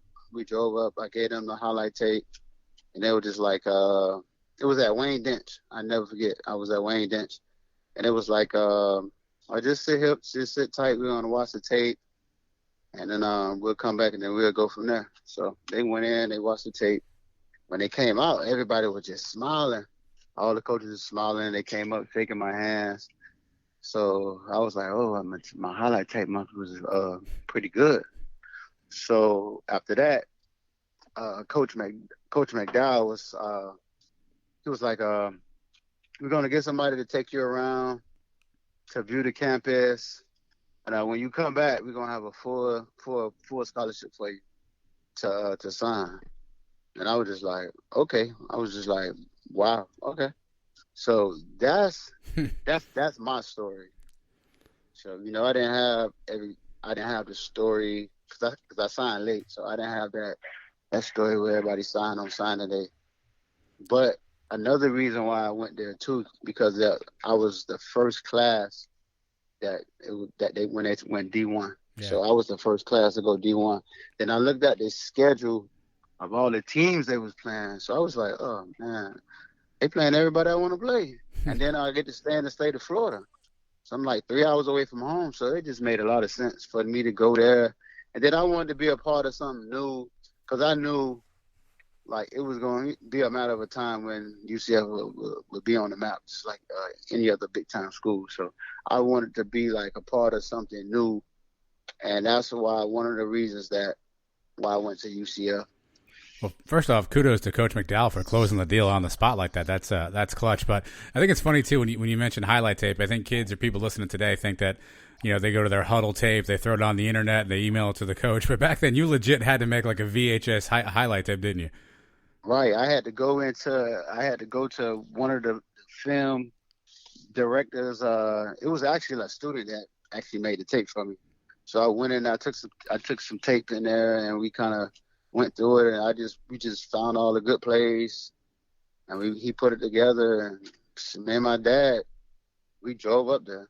It was like 3-4 hours, and it was a deal. We went up there. I rode around the campus, came back. I signed the scholarship, and that was it. It was that simple. Well, take us on campus. So obviously right now, if people have been to UCF, right, on campus stadium, they've got this brand new weight room. They just built this new Roth Center for athletes. Got a nutrition center, all this stuff. What were the facilities like in 1996 when you and your dad are rolling around campus, looking at where you're practicing, where you're working out, where you're sleeping? Take us back to 96. What was that like? Well, in 96, it was compared to now. It's like night and day. It's like totally different. It was kind of like I stayed at Wayne Dench. Not Wayne Dench. I stayed at Collegiate Village Inn. I stayed there. CVI, yeah. That's why, CVI. I stayed there, and we had they had a cafeteria in there, so we ate there. We practiced at Wayne Dench, and we just made the best. Whatever we had, we just made the best of it. That's all. That's how it was. We knew we was an up-and-coming program. So all the players that was there, they was hungry. Everybody was hungry. Everybody was willing to work. So, we just came together as a team, and we just went out there and tried to win every game we could win.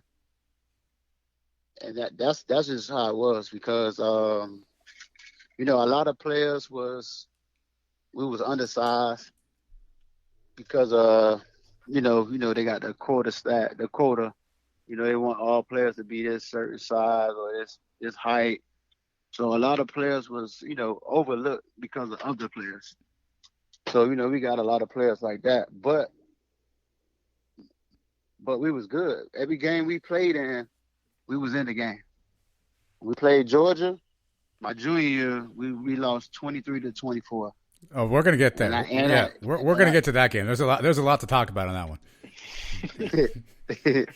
Yeah, I was just going to mention all the close games we played. The Ole Miss, South Carolina. Yeah, I Nebraska, mean, you can pretty much say all the big time schools we played. It was a close game until like the last 5 minutes of the game where we were just tired. Like we didn't have the depth to compete with them.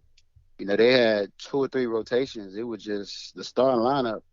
So, you know, we played our heart out, but we didn't have any depth to, you know, give us a break. So that's how we lost a lot of games. Like the big time schools, that's how we lost a lot of games, like in the fourth quarter, like the last 5 minutes, because some players were just tired. How frustrating was it to lose close games like that? I mean, like you said, we're hanging with these guys. Yeah, it's like you fighting the whole game. In the last 5 minutes, you lose by 2 touchdowns. And the whole game, it was like you down by 3, a touchdown. I mean, not even a touchdown, like a field goal. Then the last 5 minutes, you lose by 14. It's like, I mean, it was just like, it was frustrating, but, you know, you got to have a short memory playing football. And you got to get ready for the next week, or it could be worse. You know, so, you know, and then when you're going out on that field, you know, it's all about pride. It's all about going out there, playing hard, playing fast, and playing to win. So, you know, that was our attitude. It don't matter who we playing, we come to win. We always was in a hostile environment because we always played most of the big time school. Well, all the big time schools we played when I was there, we played away. So it was like we was always going into a hostile environment. So, you know, we was used to it. So tell us about this one thing. I don't think we talk about it too much. There was the cell phone scandal that went on there with McDowell. Oh, yeah, that was crazy. He gets kicked out. Well, he gets fired because of it. Take us into the locker room. What was going on back then? How are you feeling now that you have to go through a whole new coach and all that? I mean, Coach Chiz, Coach Cruz, he was already in the system, so I knew Coach Cruz. But I love McDowell, Coach McDowell, though. Coach McDowell was a player's coach, so it was sad to see him go. Because when I got there my freshman year, he invited all us to his house after camp. We was at his house just, you know, chilling. He had a big, like, cookout for us. Like, I love Coach McDowell, so it was kind of sad to see him leave. And then it was like he took it for the team, and that's why they made him resign. So he was a player's coach. So it was kind of disappointing, and it was kind of sad to see him leave. It was crazy though. It was crazy because I was just like, when I walked in the locker room, I was just like, what's going on? I see all these FBI agents were in there. Right. I see the FBI and I see the FBI tape. I'm like, what is going on? So I seen it because I was late that day because I had something with school or something. So I came in late, so I had to get dressed and I had to run on the field. So when I ran on the field, it was whatever. So then after practice, they made all us take a knee. And they just started calling out names, like, of people that I guess they had a phone. And I was just like, so I'm just sitting there. Then they called my roommate. They called his name. And I was like, what? And they called one of the, they called like maybe about a couple of freshmen that came in with me. And I was just like, man. So I was kind of scared, to be honest. I didn't know I thought it was going to jail or something. Because, you know, you think it's not the police, it's the FBI. So I'm just like, what? So that was kind of scary, though. Well, you ever think, how come nobody gave me a cell phone? What was going on? Man, I used to see people talking on them, and it's just like, I ain't really never think nothing of it. But I didn't know like it was that was actually going on. So yeah, they had pictures of some players, all that. They had pictures and all of them down the phone and all. I'm just like, wow. So, but it was just mainly they was using the phone to call back to home. Really, everybody was just calling their family. Because, you know, back in those days, you know, they didn't have cell phones where you could just call. You could just call anywhere. You know, that's long distance. So that's going to cost you some extra money. Yeah. So in that case, people was like, we in college, we don't have no money, so they gonna give you something for free, and you could just call home and talk all day. Yeah, that was like a trap. Well, it's like an innocent trap for kids to get a phone and just call home all the time. Well, the dark days of '97 turned the page to 1998, which turned out to be a fantastic season record-wise for UCF on the field. But you mentioned the change, and you guys on the defense had one of the bigger changes. Gene Chizik comes in as your new defensive coordinator. Tell us a little bit about Coach Chizik. What was he like as a D coordinator? What were your impressions of him when he took over the defense? He was real tough. He was real tough, real disciplined. He was real big on the little details, the little things, and it was the little things that was gonna make you better. So, Coach Chizik, it was like one of the best coaches I've been coached by, because he was real detailed and he demanded greatness out of you. So, everything you did, it was gonna be accounted for. Any little thing, he's calling it out, and we got grades every day. We got grades in practice. We got grades in the game. So. You can't just go out there and just do what you want to do. And then we had some good players, so they'll just replace you, especially in the secondary. If you wasn't getting the job done, get out. It was just that simple. You couldn't get beat for a first down. You get beat for a first down, get out of the game. You keep telling somebody else to come in. So, but with him being the coach and the competition, it just made all us better. So. Man, like Coach Chizik was one of the best coaches that I ever got coached by, just because of the way he coached. It just what he wanted. He's trying to get everything out of you, and he did, because he was a psychology major, so he really know how to get to you, play with your mind, and get you to play hard and to play smart. Most importantly, smart first, then hard. Because you can play hard, but if you're not playing smart, then it's not going to add up. Well, you mentioned the competition. What was it like going up against Dante and Saya Burley and all those receivers back? What was that? What was practice like for you guys? Was that just like a track meet? It was like a normal. It was normal because we were used to it. So see, that's what we was real good. Like our skill position, we was good. Like we can compete with anybody. It was just we was kind of lacking in the trenches, like our D-line. That's what we was lacking at, the D-line. We had a good secondary. We had some good solid linebackers. We were just the D-line. That's what we was lacking at. So that's where we lost the game. That's where we lost the games in the fourth quarter. But it was competition. Every year we had good DBs. So you got to go out there. You got to go out there and produce. But I wouldn't have it no other way. Like, you don't want to be out there if there's not no competition out there, because that'll just make you kind of think you the man and relax and just go out there and you can do what you want to do. So we had a lot of DBs, so you got to go out there and perform, or they just put them other DB in. Like, I played with Travis Fisher and Sante Samuels, Paul Miranda. They all got drafted. The only reason I didn't get drafted because they measured me at 5'7". They wanted you to be on paper. They measured me at 5'7". I thought I was at least 5'8", 5'9", but the NFL measured me at 5'7". So on paper, they want you at least 5'9" on paper. But now it's kind of different. The league's kind of changed now. So right now, I will be good, because they real big on 3 DBs, like somebody in the slot that can cover that's pretty quick. So I was quick and fast. And on my pro day, I ran a 4.36, a 4.32. So, a lot of teams was telling me, like, man, they wanted to bring me in, but, it was a height, like 2 inches. 2 inches cost me a lot of money. But, it's nothing to cry about. You just got to keep it moving. So I went to Canada and played. I went to Canada and played for 7 years. One of the toughest losses we had in that time was the one in Auburn. I think probably one of the best defensive games we ever played. We shut them down basically the entire game. Yeah, to blow it at the end. How pissed off were you guys at the end of that one? Very pissed off, but like I said, we was tired. Like every game, the defense had to play super hard. Like we couldn't make no mistakes. Like the mistake, it was very slim. If we make a mistake, we're gonna get blowed out. It was like pressure the whole game for the defense. Like we had to come to play every play.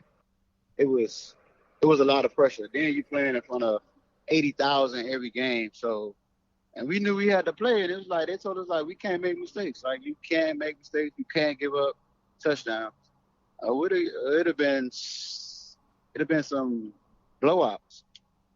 And every game we played in, I don't remember never getting blown out. So, we just had that to year we should have gone to a bowl game. We ended up getting screwed out of going to a bowl game. Did you guys think you were going to one? We're supposed to, I think, go to Hawaii. I mean, I think it was like they were saying they needed UM to lose. Somebody had to lose or something. It was like this team needed to lose, this team needed to win, and it didn't go in our favor. So it was just like, man, like, so that was like one of the things, like to play in a bowl game. But if we was in a conference, we would have went to a bowl game. Because, we was independent when I was there. So that was kind of harder to go to a bowl game when you're independent. So, Well, 1999 starts off right after disappointment, right? Dante's leaving, right? Team's kind of rebuilding, and you guys start off with what is probably the toughest schedule that you could have had at that point: at Purdue, at Florida, at Georgia Tech, and then at Georgia. You guys are in a lot of those games. The Florida game got away from you, but we're in the Purdue game, we're in the Georgia Tech game, and then we go to Georgia. And obviously, we're playing up there in Athens, and it's a great game. You actually had a huge stop. You actually, early in the game, you stop them on a 4th down, and you allow us to go down and score and take the lead. But late in that game, we're driving.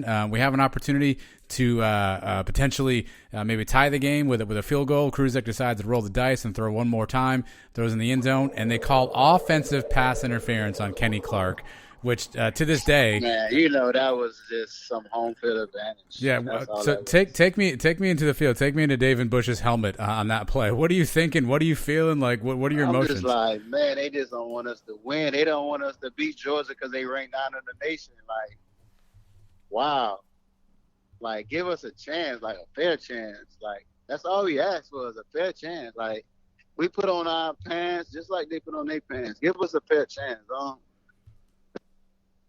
The game fair. So that kind of stuff too, with playing big time schools and playing them at their home. So a lot of calls didn't go our way. So, but the coach was like, "What you gonna do? You gonna cry about it, or you got to?" That was just our mentality. Like, it don't matter. You just got to go out there and play and don't make mistakes. Play hard. And just let the chips fall where they fall. So that was our mentality, because we knew going into the game, like, the calls weren't going to go our way. When it's crunch time, it was always going to go the opposite way. So we kind of knew that, but at the same time, it still kind of just hurt. But, you just got to have a short memory. You had to have a short memory, because if you don't, then you're going to go out there and make it worse than what it is. So, we just got to go out there and just, play our hearts out and just let the chips go. Because, we can't control how the refs going to call the game. But we knew if it was crunch time that they wasn't going to give us the favor.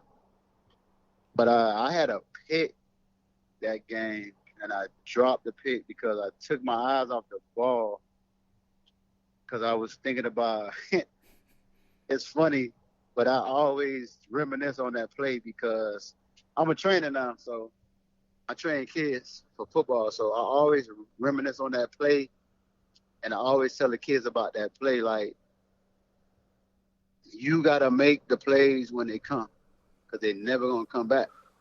So that play, I lost that play. And I lost the play. It was my fault, because I took my eyes off the ball because I was thinking about being on ESPN, running down the field with the ball in one hand, just because it was like about 70 yards. Nobody wanted to caught me. Like, I took my eyes off the ball, and the ball hit me. The ball hit me in my forearm. And I was just like, oh, my God, what are you doing? I'm like, no. And we lost 23-20-24. Like, I know if I'd have caught that pass, we'd have won the game because it would have been up. So I always think about that. And I always tell the kids about that story because I tell them, like, I'm going to never get that play back. Like, that play could have changed a lot. Like, we could have won that game. I could have been on ESPN, and who knows? That'd have been another play we could have been talking about right now. Well, the team back then, it was more known for the Kruczek high-flying offense, throwing the ball all over the field. You being a defensive guy, do you feel like maybe the defense didn't get as much credit as it should have for those teams? Yeah, I definitely think we didn't get enough credit because, like you said, because of everybody want to see the offense score. So, when you can score points, everybody. That's what the game is for offense to score. So, they always gonna get more shine than the defense, like pretty much, like the quarterback, the head coach, the offensive coordinator. Defense, you got to go out there and shut people down every week. And, that's just what they expect you to do. For offense, if you go out there, you scoring touchdowns, then, you're hot. So the UCF team now under Josh Heupel, we talk about it a lot that it seemed like it was two different teams. It was the offensive team under Heupel and the defense under Randy Shannon. What was it like that similar back then? Was Cruz even involved with the defense, or was that just all Coach Chizik? I mean, he had some. Whenever he wanted to put his foot down, Coach Cruz, he would. But pretty much he was definitely involved, but like behind closed doors, like not like in front of everybody. Unless we was out there doing something. Then he'll probably get on one of the coaches. Like he'll get on the coaches, not the players. And that's how Gene McDowell was. So he would get on the coaches, not the players. So he was definitely involved with the defense because I had got hurt my last year. I got hurt like a week and a half before our first game. So I didn't really practice that much. So the first game of my senior year, I didn't even start. And I was kind of disappointed. I was kind of disappointed in Coach Chiz. So he started Sante. So, but Sante got beat for 2 touchdowns. I played, but I didn't start the game because me, Sante, and Travis Fisher, we rotated. So he got beat for 2 touchdowns. I played, but I didn't start. I had a good game. I always played good. So the next game, Coach Cruz, when they told Coach Chizik, like, oh, Bush is going to start, period. End of question for the rest of the year. So he definitely had to say so. Whenever he felt like he needed to say something, he would. We won by this time. Well, he was like that in the media too, right? He wasn't afraid to call guys out. I was reading an article from him a couple days ago, and he was talking about the DBs, and he said something to the effect of, "I wish my defensive backs were taller."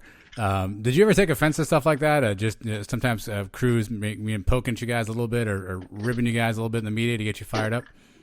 I never took anything personal because that's everybody's opinion. Everybody has their own opinion. So I never took anything personal because at the end of the day, I just got to go out there and just do what I can do, whether I'm 6 feet or 5'7". So, I mean, it's not my fault. What God gave me, I just got to go out there and compete with that. So that never bothered me. It never bothered me because at the end of the day, I knew I was going to always win more than I lose. So that never did bother me because I knew at the end of the day, I'm going to go out there and I'm going to play and I'm going to win. That was my whole mentality. So that's how I went about everything in life. Well, you mentioned that 2000 season, right? So you come into your senior year. Again, 99 didn't go as well as we wanted, 4-7 overall. You come into 2000, and we have another close one off the top. Georgia Tech, and it doesn't go our way again. Another heartbreaking loss. At this point, were you guys just like, man, it's just never going to happen for us? Was the team still trying and motivated? Like, what were your feelings after another tough one, losing to Georgia State to open up the 2000 season? It was tough. It's tough for that moment. And then, you just got to just, brush it off your shoulders because you got another game to play the next week. And if you don't brush it off your shoulders, it could be worse. You can lose 5 games in a row. So, at the end of the day, you got to have a short memory whether you win or lose, because you can go out there and win 5 games, and you can go out there and lose 5 games. So you can win the first 5, then lose the last 5. So, you got to have a short memory whether you win it or losing, because, you got to worry about the next play and the next game. If you get caught up in one play and one game, then you're not going to be that successful. Well, we finally get to one. We finally break through. The game against Alabama. We've been waiting for this one. You make one of the biggest plays in school history. We're doing a bracket now with the top plays in school history, and right now it's in the Sweet 16. It's advanced past the first couple rounds. Interception return for a touchdown. Take us back. What's going through your mind when you're running back down into the end zone? Well, at the beginning of the play, we was in zone. So I know the defense, so I said I'm finna play with the quarterback and see what the type of play he gonna run. So we was in cover 2. So I went up like I was playing man, like I was pressing him. So when I went up to him and I was standing in front of the receiver, the quarterback, he checked. He made a check. I said, oh, he made a check. So he's going to go deep. So I said, okay. So when I seen him check, I said, let me back up. So I backed up real fast, and I played off, and he checked again. I said, oh, he checking every time. If I'm playing up, he check. If I play off, I said, oh, he finna throw the ball quick. So I said, I'm not going to move. So he checked it. He snapped the ball. I was looking at him. I didn't even see the receiver. I looked at the quarterback the whole time, and he threw it. And I'm like, oh, he threw the ball. I said, oh, he threw the ball. And I caught it, and I just took off. And I'm like, man, I got to get in this end zone. Because he was coming at me from an angle. I gave him a little stutter step. And when I gave him that stutter step, he stopped. And I ran by him. But then I was on the sideline. I was like, man, I was tightroping the sideline, like about to step out of bounds, because I had to kind of move over to avoid him. I could feel somebody behind me running. So I was running, but I couldn't run at full speed because I didn't want to step out of bounds. So when I ran in the end zone, and I was just like, hell yeah. So I ran in the end zone, and I think he hit my leg, and I fell. So when I fell, and I was trying to get up, I just seen the whole team running at me. And I was like, hey. Because I had cramped up, too. When I ran in the end zone, I could feel my leg cramping up real bad. But I'm like, man, I can't stop. I got to get in this end zone. So when I got in the end zone, everybody ran over there. I got back to the sideline. I was tired, too, because that took a lot of energy. Because I was so excited and so hyped. And I was on the sideline. I was tired, but at the same time, I was so pumped. So it was a great feeling to go into Alabama and to beat them, because they thought they was unbeatable, and and then they was kind of like making jokes at the beginning of the game, and we was looking at them like, okay, all right, cool, y'all will see. So it was definitely like one of the best moments of my football career. I can say probably the best moment that I ever had, because that's like that moment. I can just replay that back like a million times, and it still feel like yesterday. I've watched the play. And I know a lot of people that play Alabama, but they never beat them. So I'm one of the players that beat Alabama. Hey, Alabama never beat us. Never beat Alabama because Alabama's good. Yeah, Alabama's never beat UCF. So how's that? We're 1-0 against them. Exactly. But I watched that play now like 100 times, and I gotta say, taking the black and gold goggles off, I think maybe you did step out of bounds. Can you say for sure that you stayed in the whole time? Do you know? Yeah, I made sure I stayed in because I'm not. That's why I had to run real cautious on the sideline because I didn't even want them to even say I stepped out of bounds. I didn't even want to even try to run back in because if I'd have ran back in, he probably would have tackled me. So I just had to just stay running straight, don't move. I said if I move, either way, I can get tackled. Or either I get tackled if I try to run back in, or I step out of bounds. So I had to run like on my tiptoes, to be honest. But the way the SEC officials screwed us against Georgia the year before, I'm surprised they didn't call you out of bounds. Because I wasn't out of bounds. They know I wasn't out of bounds. So it wasn't even – they couldn't even call a flag because they'd have been like, man, are you serious? Y'all calling the flag on this? Like, so I made sure that I wasn't out of bounds and it wasn't like even a thought to say, okay, he was out of bounds. So that was – when I caught it and I made the move off the quarterback, that put me right on the sideline. So I was like, oh, I'm right on the sideline. Because I had a play like that when I was in high school, and I was on the sideline, and I said, let me run in a little bit. And when I ran in, the dude shoestring tackled me, and I fell like on the 2-yard line. So that was already in my head, like, oh man, I can't get tackled again. So that's why I just stayed where I was, and I just said, just get to the end zone as fast as possible. Because I was right on the sideline, like somebody pushed me, I'm out of bounds. So I know Borlegi gets all the credit now, hitting the game-winning field goal and everything. Even Hinshaw with a couple touchdowns, one with his helmet flying off. But your play is just as big as all those other plays. Do you get a game ball after a game like that? I don't even remember that I get a game ball. I don't even remember. I was so hyped, but I don't even remember getting a game ball. I really don't. I was just so hyped, and we were just like, and we was out there having a party on the field. I don't even remember getting a game ball. Like, but I know my play. If I don't get that pick for a touchdown, we don't win the game. I know that.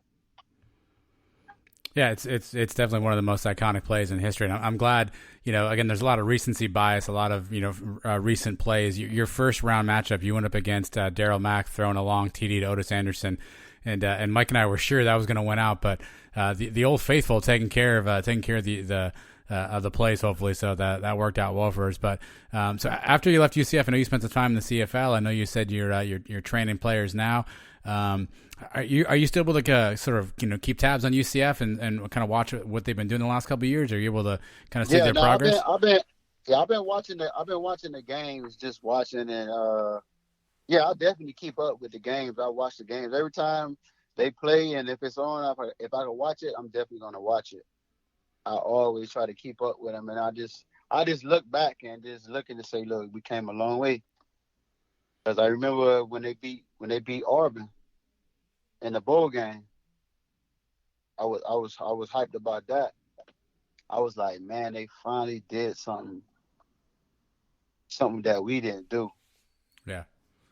Well, now we got Auburn's coach too, right? We got Gus Malzahn. What do you think? What do you make of him coming to UCF, coming from the SEC, and sort of UCF now with an established former SEC that's coach?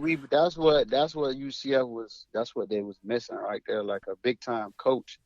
You get a big time coach there. There's a lot of athletes in Florida, so like it's a lot of kids that get overlooked because of other kids. Because of on paper, okay, he a 5-star, so everybody want the 5 stars.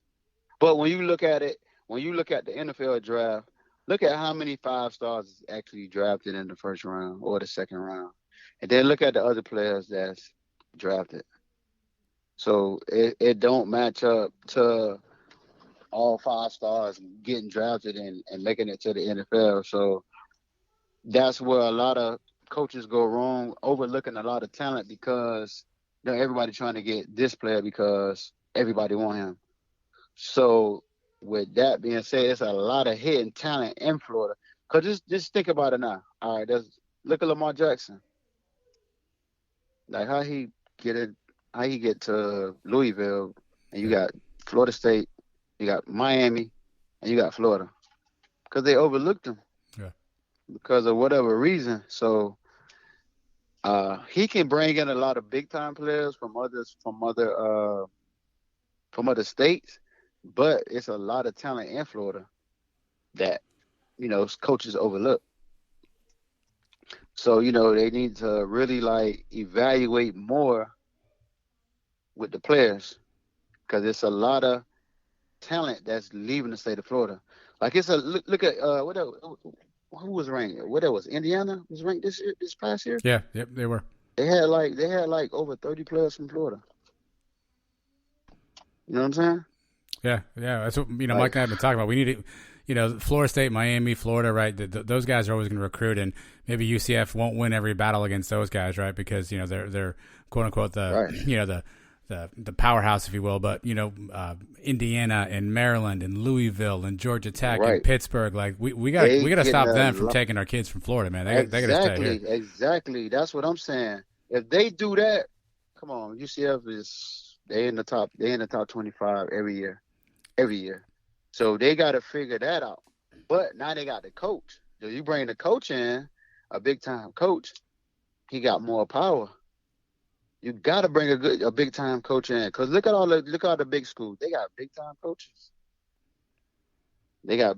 coaches. You bring in a big time coach, he gonna bring in the recruits just off his name alone. Because they got the facility now. Yeah, they got a facility.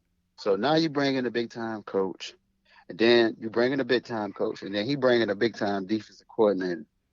And then from there, you just put the chips together because it's the state of Florida. You got a lot of players here. So, like we said, you got Louisville, you got Indiana, you got it's other schools. Like every school. Yeah, Maryland, Pittsburgh, West Pittsburgh. Virginia. I mean, they come recruit us hard down in Florida. They got at least 10 players on their team from Florida. So we got to get them players that they get. Yeah. If we get half of those players, come on, man, we're in the top 25, top 15, easy. Have you had a chance to make it back up to Orlando for a game in the last couple of years? Nah, I haven't. But I talked to a couple of the players that I played with, and they was talking about just meeting up and coming up there. But I've been so busy with just working. I just had a 2-year-old son. I got a baby girl on the way. She's 6 months. She's 6 months pregnant right now. So I've been very busy. But I definitely want to come back up there and just come up there and come to the game and just chill and relax, and just have a good time and enjoy the game from the stands. Yeah. Because I'm so used to being on the field. So that definitely be. Well, just all you gotta do, Davin, just walk in with a picture of your pick six and just be like, "Hey, I'm here." I'm sure they'll get you right on the field, man. I'm sure that's enough to get you on the field. No. Hey, I know, right? I'm gonna have to go ahead and do that so I can be on the field. Well, because Gus doesn't like Alabama, so you just tell him that you beat Alabama. I'm sure he'll welcome you to the family right there on the spot. You know what I mean? Yeah, yeah. But I'm definitely going to. Once everything calmed down with the COVID, I'm definitely going to plan like a trip to go to the game and just have some fun and bring back some old memories. Because we played in the Citrus Bowl. Yeah.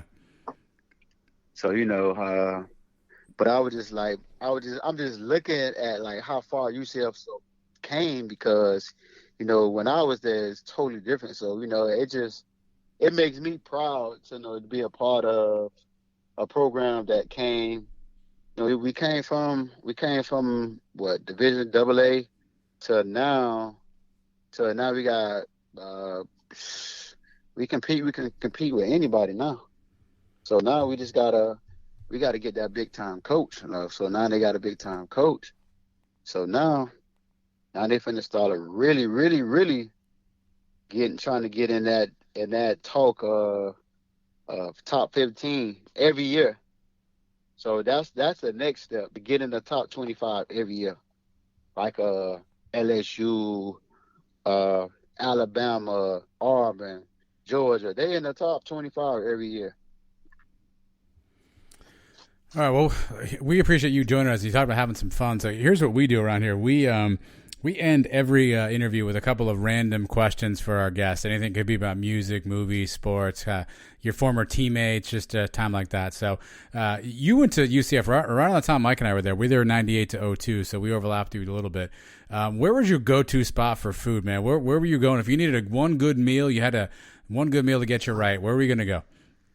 Damn, one good meal. Where did we go? I mean, we didn't really go out to eat because we ate at CVI. So, we didn't really have any money. So, damn, where did we go at? I'm trying to think. It was something simple. Maybe it was I think it was Denny's.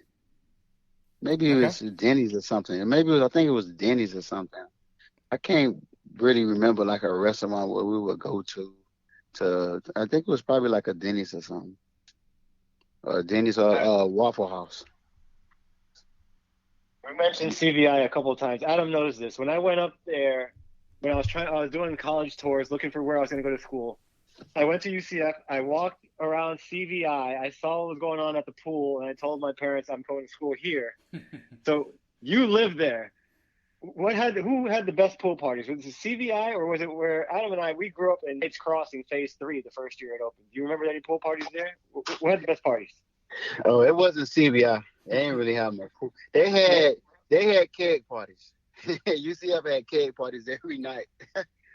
Every night. Every night I'll just be walking around, somebody having a party. Somebody having a keg party. I actually went in one day. I was like, hey man, you wanna do a keg stand? I was like, nah, I'm okay. But yeah, they had parties every night, it seemed like. I was like, damn, they partying on the Tuesday and a Wednesday? Because I kind of forgot that I was in college, because I'm so used to being in high school. So it's like, when you get out of school, you go home. So I'm just like, man, they party every night. I'm like, I can't do that. I got to get up. I got to go to practice, and I got to go to school. So I'm definitely not doing that. All right, David, I want to ask you about one of your teammates. You had a teammate where UCF named Jeff Fye, who famously, and I cannot find video of this. I've looked everywhere for all of my life. I cannot find video of this. So famously, in the loss to Purdue, he knocked himself unconscious by hitting a Boilermaker behind the line of scrimmage. And for those who don't know, Jeff was all of like 152 pounds. And then later on down the season, he had an open field collision. He knocked a guy out from Northern Illinois.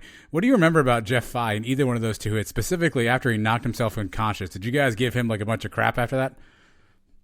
Oh, no, because, we probably like joked around a little bit. But at the end of the day, like Jeff was like me, we was always undersized. So, but we had a lot of heart. So I knew Jeff was going to come to play, and he was going to hit you with everything he got. And the crazy thing about it, me and Jeff talk to this day because I train his son. Oh, nice. I train his son. Matter of fact, I train his son today. Yeah. So, Jeff was like me, man. He going to go out there and play hard. And whenever he got a chance to hit you, he gonna try to hit you and knock your head off. It's different. It's different now. Like you can't hit like how we used to hit back in the day. So, we would have got kicked out of games all the time. When is it acceptable to have a drink that has an umbrella in it? Is that okay? Say it again. A drink with an umbrella in it. You know what I'm talking about? These fruity drinks. Yeah. When is that ever acceptable to have? Is it like only when you're on a cruise, or can you just have that hanging out at the house? I guess when like you're on a cruise and you don't have nothing else to drink. or you just sitting there with your wife, girlfriend, or whoever you with. You know, you might just drink what she drinking for that moment. What's your go-to drink? What do you drink when you're having a good time? When I have a good time, I probably drink like some Ciroc,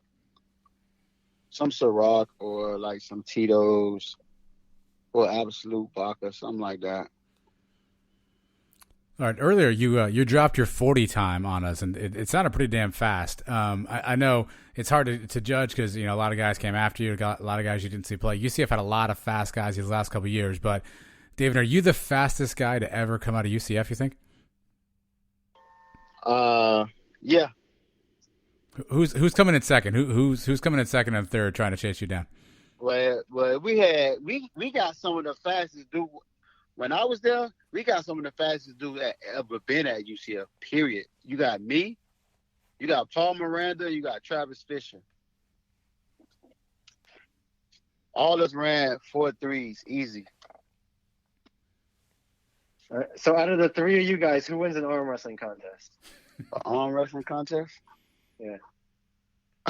Out Out of the fast guys. Out of the fast guys, I'm always gonna bet on myself. So that's just a no-brainer. I'm gonna bet on myself. Actually, me and Travis Fisher, we actually raced. We actually raced at UCF, and I beat him. I beat him. He jumped out on me. We ran a 40, and they timed it. He jumped out on me, and I was like, whoa. So I came and got him at the end. So I ran a 4.25, and he had ran a 4.26 that day. Yeah. So, we and you had Reggie Dawson. He was fast too. So none of you guys have beaten Coach Cruz in an arm wrestling contest, though, right? Coach Cruz is. I've never seen a head coach like Coach Cruz though. Coach Cruz would be in that squat 315. like it's nothing. Like the day before the game, he was in that squat like 315. You ever see him lifting weights at halftime or anything like that? Just kind of giving a halftime speech and doing curls at the same time? he probably went in the room and did some push-ups or something. But yeah, Coach Cruz, yeah, he used to work out like he was still playing. Well, David, man, we appreciate you taking the time to join us, man, and walking down memory lane of that memorable Alabama pick and the rest of your UCF career.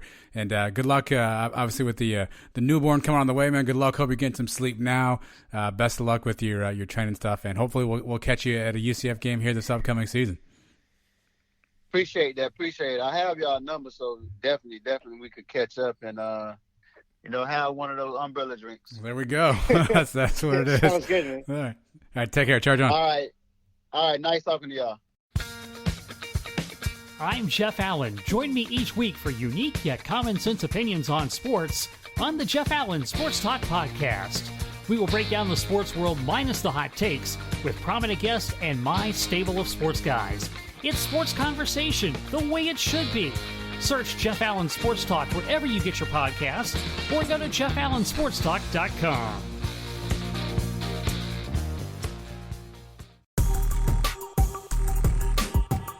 There are cows among us. Adam and Mike will tell you who.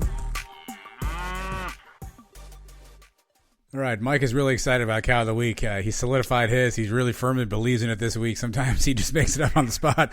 This time he's really excited about his Cow of the Week, Mike. So I'm gonna get out of your way. I'm gonna pull the car over the side of the road, maybe record a walk and talk, and I'll let you just figure it out.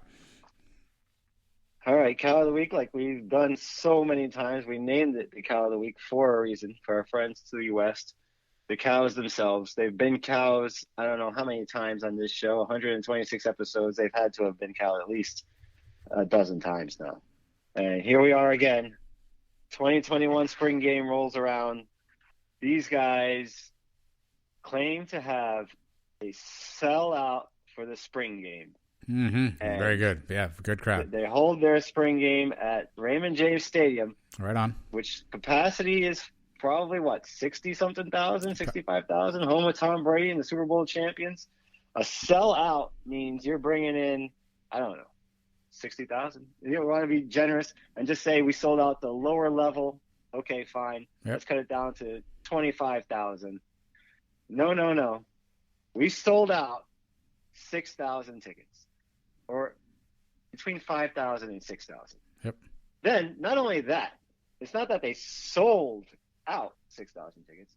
They gave away 6,000 free tickets, as tickets and parking were free.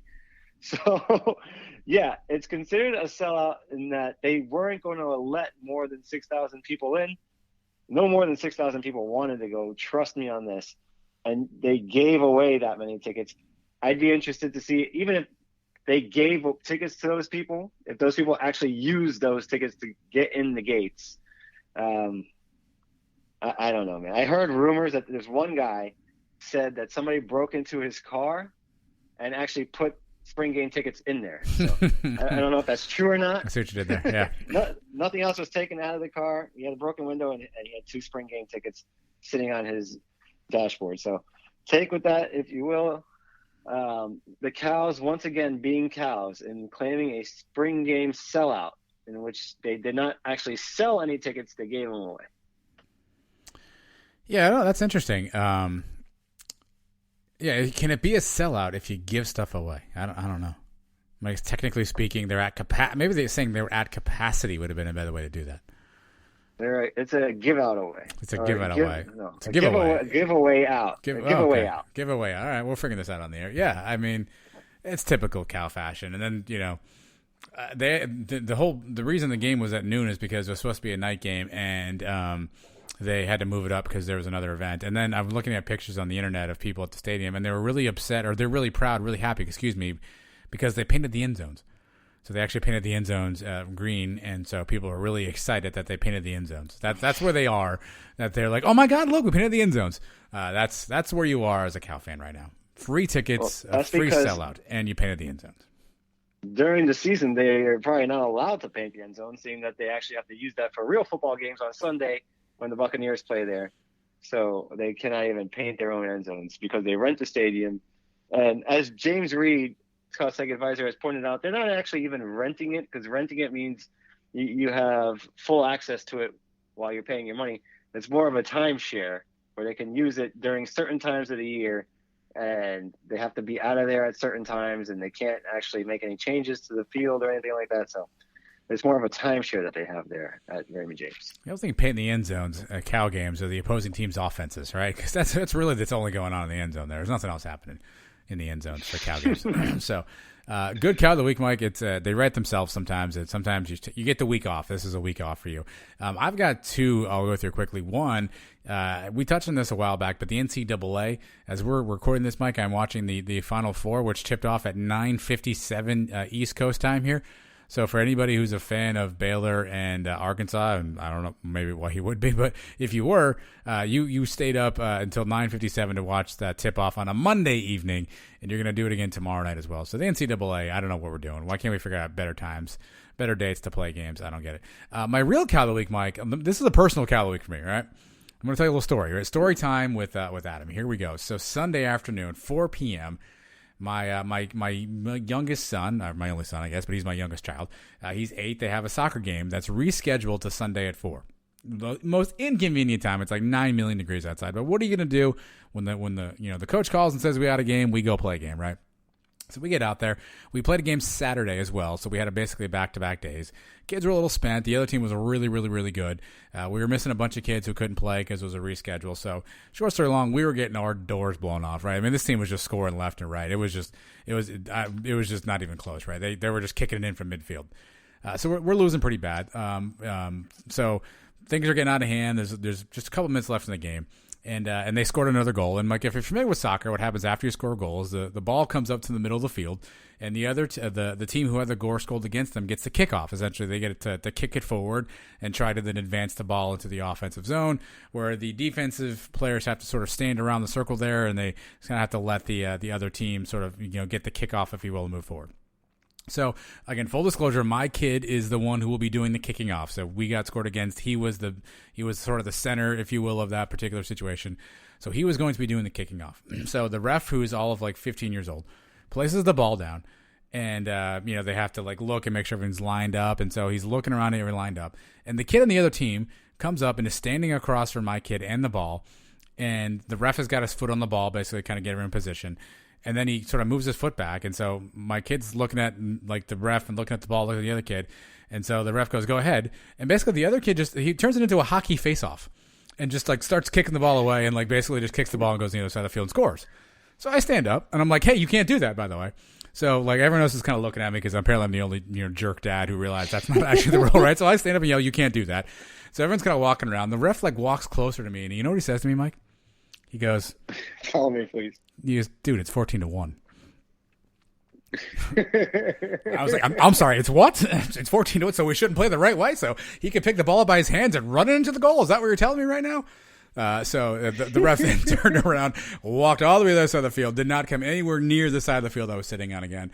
Mercifully, the game ended a minute or two later, and I wasn't going to do anything. I'm not going to go punch anybody, but literally the ref grabbed his crap and ran off the field faster than I've ever seen any one man. So my cow of the week is that 15-year-old ref who just allowed a hockey face-off to take place on a 14-1 mercy rule soccer game and had lost no sleep over it. My cow of the week.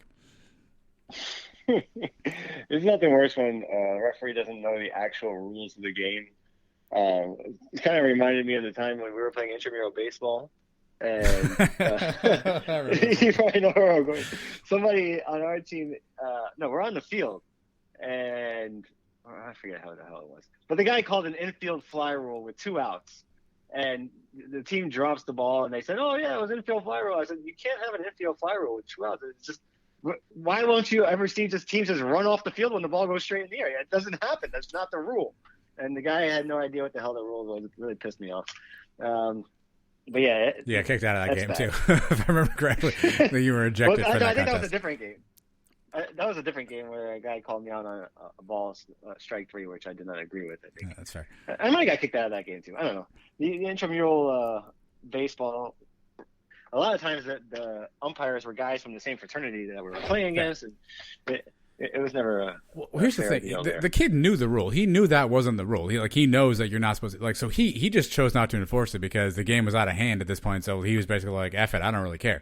Right? And that's what made me more mad. It's like, okay, I get that we're not playing well. I get that my kid's team is terrible and we're getting our doors blown off right now, but doesn't mean we shouldn't at least, again, if I told my kid to pick up the ball and run it into the goal and just say you scored, are you going to count it as a goal? Probably not, right? So, we should at least play by some semblance of the rules. If you want to let, a minor handball go or something at this point, I get it, basically a running clock, but that's like a face-off. It's a fundamental rule, and so I'm not a fan of that. And it's tough because you are now coaching your daughter's softball teams, right? I've coached my daughter's soccer teams before, and so you've got to be the coach, but you're also the parent, and you don't want to be that loud parent who's obnoxious and yelling at the ref, but you're also kind of hey, we should at least follow the rules here. It's a really tough spot to be in. I don't know how to handle some of these sometimes. Yeah. I talked about it on the live show. We're having our first softball game this Saturday. But actually our league there are no umpires. So the coaches are going to it's going to be up to us to call it fairly, out or safe. If you got to call a girl out, call her out, whatever. So I'm going to see how that goes. I don't know if that's going to work out. Well, it depends on how the other coaches are on the other team, but I expect to just call it as you see it, call it fair and go from there. But yeah, you got to know the basic rules. I mean, you tag somebody with the ball and they're on it. You can't just tag somebody with the glove and the ball's in the other hand. And I'm sorry, but that's not the rule. The kids have to learn to play the game the right way. Yes. The only way to do that is to follow the rules. Exactly. I get if you want to, again, let a little leniency because of it's a mercy rule and the scoreboard and running clock and all that stuff. And maybe you want to, even the other coach, I don't know what you strike me as the kind of guy, though, if you guys are up 14-1, you're still bombing away, right? You're still hitting, he still had his best players on the front attacking line. It's just fine. It might not have been how I would have done it if I was coaching, but I got no issue with him. If you want to stop him from scoring, stop him from scoring kind of thing. But nobody else seemed to understand that was even my coach, wasn't even, I was the only one yelling about the fact that rule was broken. And so that just made me look like more of a jackass than anything else. My entire family is now mortified because I'm standing up at an 8-year-old soccer game yelling, he can't do that, which apparently, people didn't want to hear. So I don't know. But anyway, that ref cow of the week. You're now known as the guy at the park that yelled at a 15-year-old kid during a 14-1 game. Yeah. And I was hoping. Here's secretly, if we're being honest now, I've had no IPAs, but I'll give you the honest truth. I was hoping after the game, like one of the other dads would come up and be like, "Hey man, I got your back." Nothing. Nobody said a word to me. Nobody was like, "You were right on that one. That's terrible. He didn't do that." Like I was hoping somebody would at least give me like a little like wink, like one of those little like elbow bumps or something. Like, yeah, way to go, buddy. I got nothing. I got nothing. Yeah, full on jerk. Tough spot to be in. Yeah, full on jerk. Tough spot. I don't know. And because it was my I see where kid, you're coming from. and because it was my kid, Yep. maybe I did more of it, right? If it was somebody else in the kid, I'm like, yeah, whatever. But because it was my kid, and he was just trying to kick the ball forward, and he ended up getting like in a hockey face-off, maybe I was a little bit more emotional than I would have normally been. I don't know. Yeah, maybe next time you gotta wait for something to happen against somebody else on the team and stick up for them. But then you're gonna look like the guy that overreacts all the time. Right. You don't want that either. So I don't know. Yeah, it's a tricky situation. Tricky spot. Well, either way, so It's a dangerous game you're in. It's a very dangerous. It's most dangerous of games, Mike. Most dangerous of games. This has been the most dangerous of podcast episodes. The 126th edition of said podcast, by the way. Again, our big thanks to Davin Bush for taking some time to hop on and share his UCF memories. Hopefully, you guys enjoyed that conversation. As always, Thursdays, check your calendars. We will be live on all of the basic internet spots, Twitter, YouTube, Facebook. So find us there. Trace will join us. I don't know what we're going to talk about yet, but I'm sure we'll figure it out, Mike. I'm sure we'll have a bunch of guests. I'm sure we'll have something fun. I think Pro Day, if I understand correctly, Mike, they will have some media after Pro Day. So we may be able to hear from Otis or Greg or Marlon or one of those guys. So make sure you tune in Thursdays for the Sons of UCF Live. Yep, that's going to be a fun one. And, Trace does a great job organizing the UCF Live shows. So I'm sure he's going to have somebody on there that'll be a great guest for us. And hopefully he's still alive in this Twitter Mafia bracket, and I'm still alive. And maybe we'll be facing off each other in the Sweet 16 that day. I think it would line up that way. Or we would have just faced each other. So it'll be interesting to see what happens. And don't miss it, so tune in again Thursdays. And again, as always, your listenership is appreciated. Make sure you subscribe, rate, review. Mike and I greatly appreciate all of the people out there who support us. We will announce soon, Mike, we have a bunch of new gear that's coming. A bunch of new hats have arrived. We've been too lazy to figure out what to do with them and how to figure out what to do with them. But we'll have some, maybe we'll have some filtering out into the universe in the very near future. So make sure you stay tuned, and we'll keep you updated on what's going on with all the hats. But until then, everybody have a fantastic week. We appreciate you as always, and we will be back and better than ever next week. Until then, everybody, go Knights. Charge on.